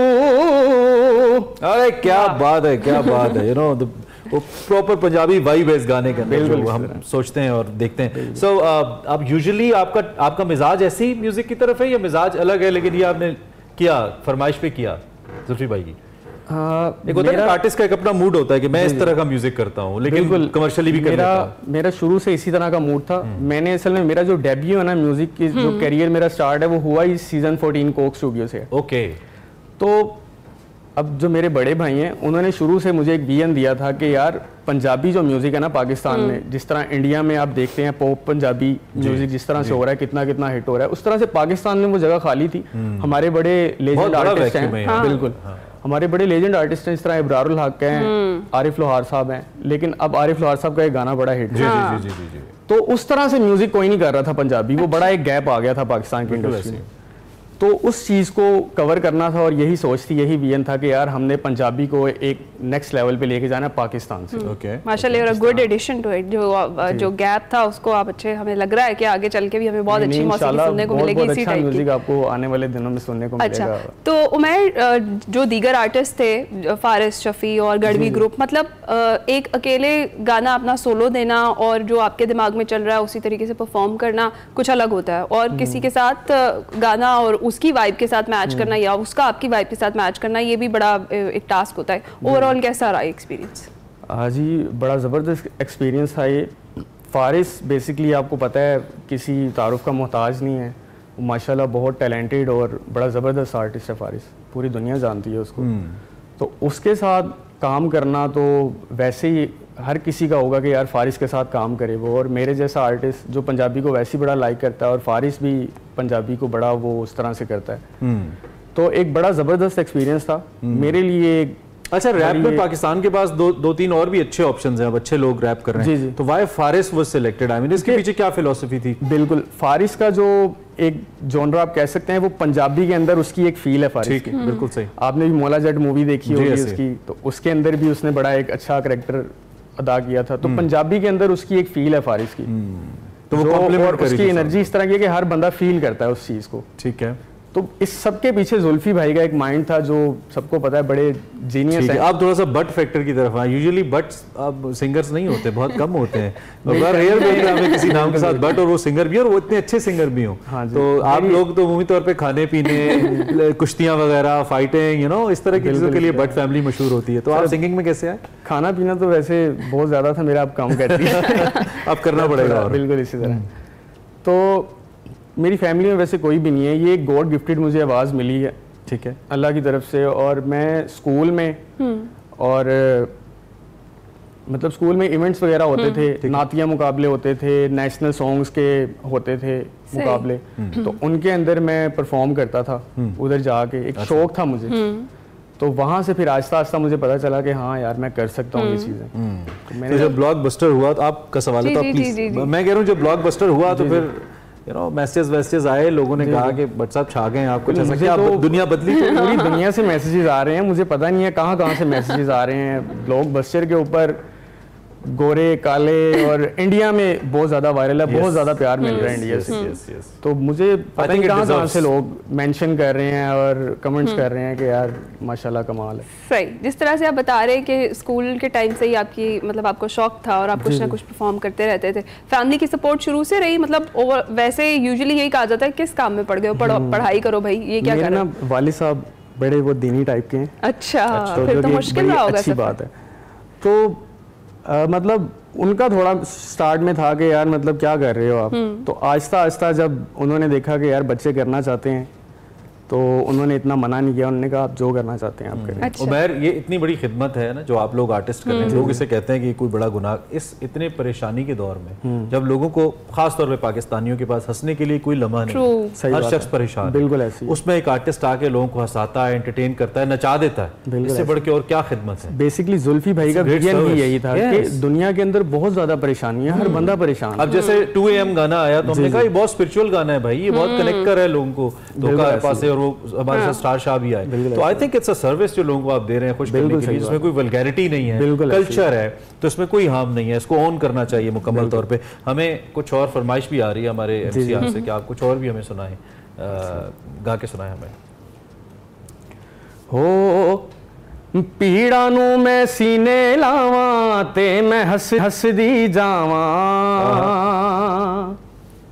हो पीड़ा नू मैं सीने लावां ते मैं हसदी जावां, तुप्पा दे नल लड़ के मैं लब्बियां अपनियां छावां, दुख भी अपने सुख भी अपने मैं ते बस जाना, सब नू समझ के की करना है दिल नू ए समझावा, तू झूम झूम झूम झूम, तू झूम झूम झूम झूम। ओह वाह वाह, it's a beautiful creation bye Zulfi. तो फ्यूचर प्लान्स क्या हैं? प्लान से हटके क्या कोई प्रोजेक्ट है जिस पे ऑलरेडी काम कर रहे हैं? कोई नया बिल्कुल है, अभी शूट्स वगैरह चल रहे हैं और आने वाले दिनों में भी मैं अनाउंस नहीं कर सकता तो इंशाल्लाह आपको अच्छा म्यूजिक सुनने को मिलेगा। ठीक है, उमैर भट्ट की तरफ से। उमैर भट्ट की तरफ से। और टाइप यही होगी, जॉनरा यही होगा? टाइप जॉनरा यही होगा, कुछ चेंज भी करेंगे, सारी चीजें करेंगे, प्लान अभी वो रिवील नहीं कर सकता। Anything that you like to say to the followers, जिन लोगों ने आपको सपोर्ट किया, कुछ भी कहना चाहें आप उनसे इन दी एंड? जी बिल्कुल, इंडिया से और पूरी दुनिया से जिन लोगों ने सपोर्ट किया है और बड़ा प्यार मिल रहा है अभी तक, मैं सबका अल्लाह ताला के बाद सबका बहुत शुक्रिया अदा करना चाहता हूँ। Thank you so much for your love and support and love you, ऐसे ही सपोर्ट करते हैं। Thank you so much for your music, for your talent, for your passion, जो हम तक अच्छा म्यूजिक पहुंचा रहा है। आप भी यकीनी तौर पे शुक्र, हमारी तरफ से एक थैंक यू के मुस्तहिक हैं। Umair Bhatt the star upcoming नहीं कहेंगे आपको, माशाल्लाह दुनिया अब इनको जानती है, और इनके भाई भी जिनका कंट्रीब्यूशन इनके गाने में, उनको भी हमारा बहुत सारा ट्रिब्यूट। एंड देन जुल्फ स्टूडियो, जबरदस्त म्यूजिक आ रहा है जी सामने। आई होप आपको हमारा ये इंटरेक्शन अच्छा लगा होगा। क्या वक्त है break. Welcome back to Expresso. Imran, वो कहते हैं ना कि इंसान जब ठान ले तो किसी किस्म की माजूरी, किसी किस्म की कमज़ोरी उसके आड़े नहीं आती, और इसकी ज़िंदा मिसाल आज हमारे साथ मौजूद हैं। पाकिस्तान की नहीं बल्कि दुनिया की तमाम औरतों के लिए ये मोटिवेशन है। जी हाँ, हमारे साथ आज मौजूद हैं डॉक्टर बख्तावर, जो कि डेंटिस्ट हैं और इसके साथ एशिया की पहली ब्लाइंड खातून आर्चरी प्लेयर हैं।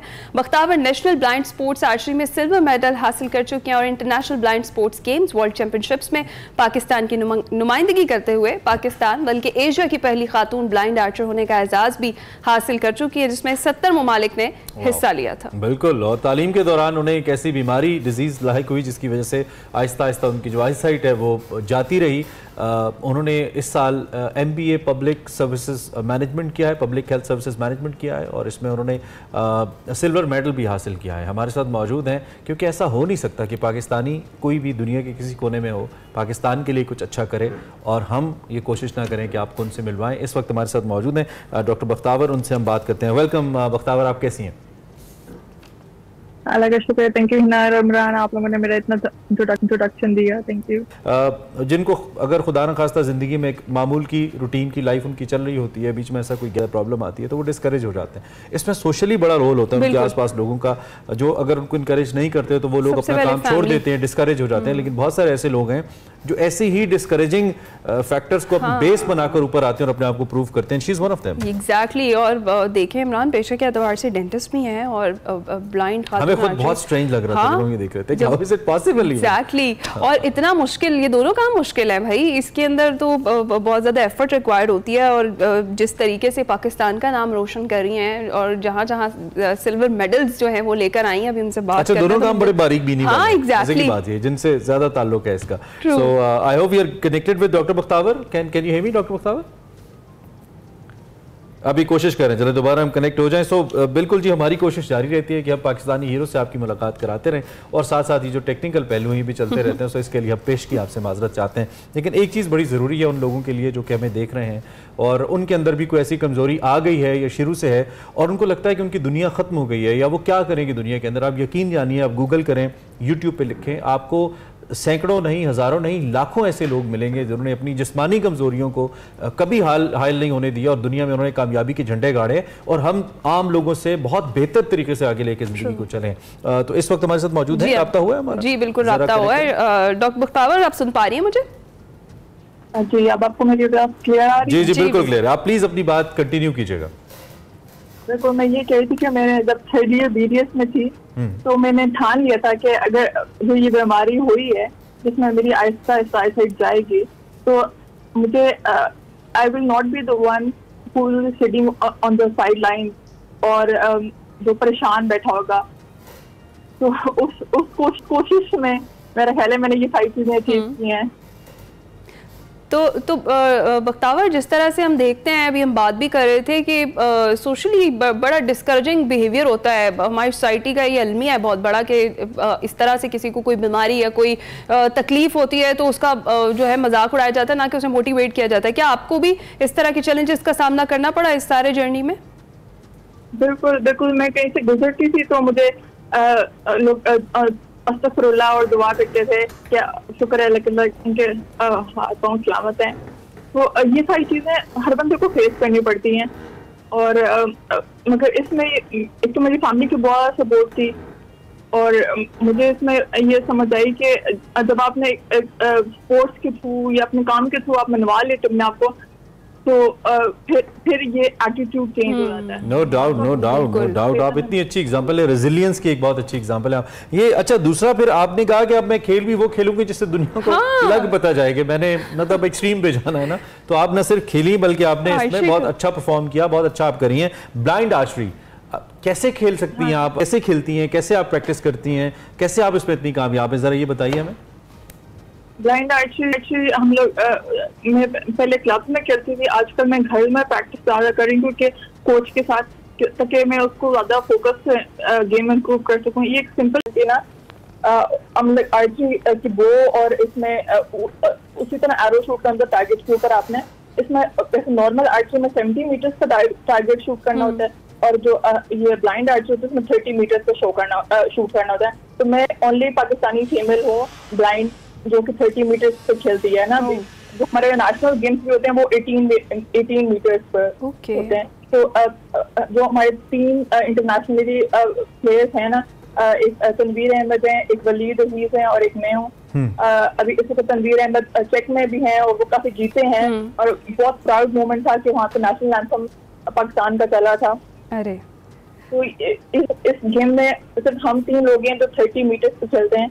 बाकी यूजली यहाँ पे अभी क्योंकि एक ऐसा गेम बढ़ रही है, इसके ऊपर फोकस कर रहे हैं ज्यादा प्लेयर्स बनाने के, तो वो अभी 18 मीटर्स से खिलाते हैं नेशनल। सही सही। तो पख्तावर अभी तक कहाँ नाम रोशन कर चुकी हैं पाकिस्तान का, कौन कौन से मेडल्स ला चुकी हैं और आगे के क्या प्लान्स है? कोई है टूर्नामेंट ऐसा जिसमें पार्टिसिपेट करना है, आपने इसकी तैयारी कर रही हूँ, ट्रेनिंग कर रही हूँ? जी मैं लास्ट ईयर यूके में ही मैंने अपने को इवेंट किया, बट फिर मैंने उसके बाद मैंने फोकस किया कि how I have to improve my game ना, उसको डिफरेंट तरीके से, हर बंदे की अपनी जर्नी होती है। तो मैंने उसके बाद ये सर्च किया क्या क्या चीजें हैं जिसे बिल्ड करना है। पहले मैं 1-to-1 कोचिंग भी कर रही थी, तो अब मैं 1-to-1 कोचिंग पर फोकस कर रही हूँ और इक्विपमेंट को मैंने इम्प्रूव किया अपना।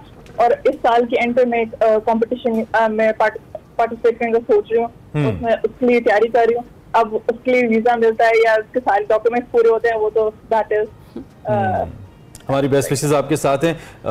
बहुत सारे लोग ऐसे होंगे जो आपकी तरह इस वक्त चैलेंज होंगे, लेकिन उस चैलेंज को वो उनको नहीं चाहिए कि वो वीकनेस बनाए, लेकिन जाहिर बात है उनको एक करेज, एक सपोर्ट चाहिए होती है। कुछ लोगों का सपोर्ट सिस्टम होता है फैमिली में, कुछ लोगों का नहीं होता है। आप चूँकि सारी सिचुएशन से गुजरी है माशाल्लाह, आपने खुद को प्रूव किया है, आप हमारे प्लेटफॉर्म के ज़रिए उनसे क्या कहना चाहेंगी जो लोग इस किस्म के किसी भी चैलेंज से दो चार हैं या होने वाले हैं? एज यू सेड कि आपको पता लग गया था कि आपके साथ ये होने वाला है। मैं एक ही कहना चाहूंगी कि एक तो मैं Pakistan medical and digital council में काम भी करती हूँ, मतलब कि मेरा प्रोफेशन भी मैंने बिल्कुल अपने सिक्योर किया हुआ है, स्पोर्ट्स भी मैंने अपने सिक्योर किए हुए हैं, तो कोई इस तरह की चीज नहीं है जिसको हम लोग नहीं कर सकते।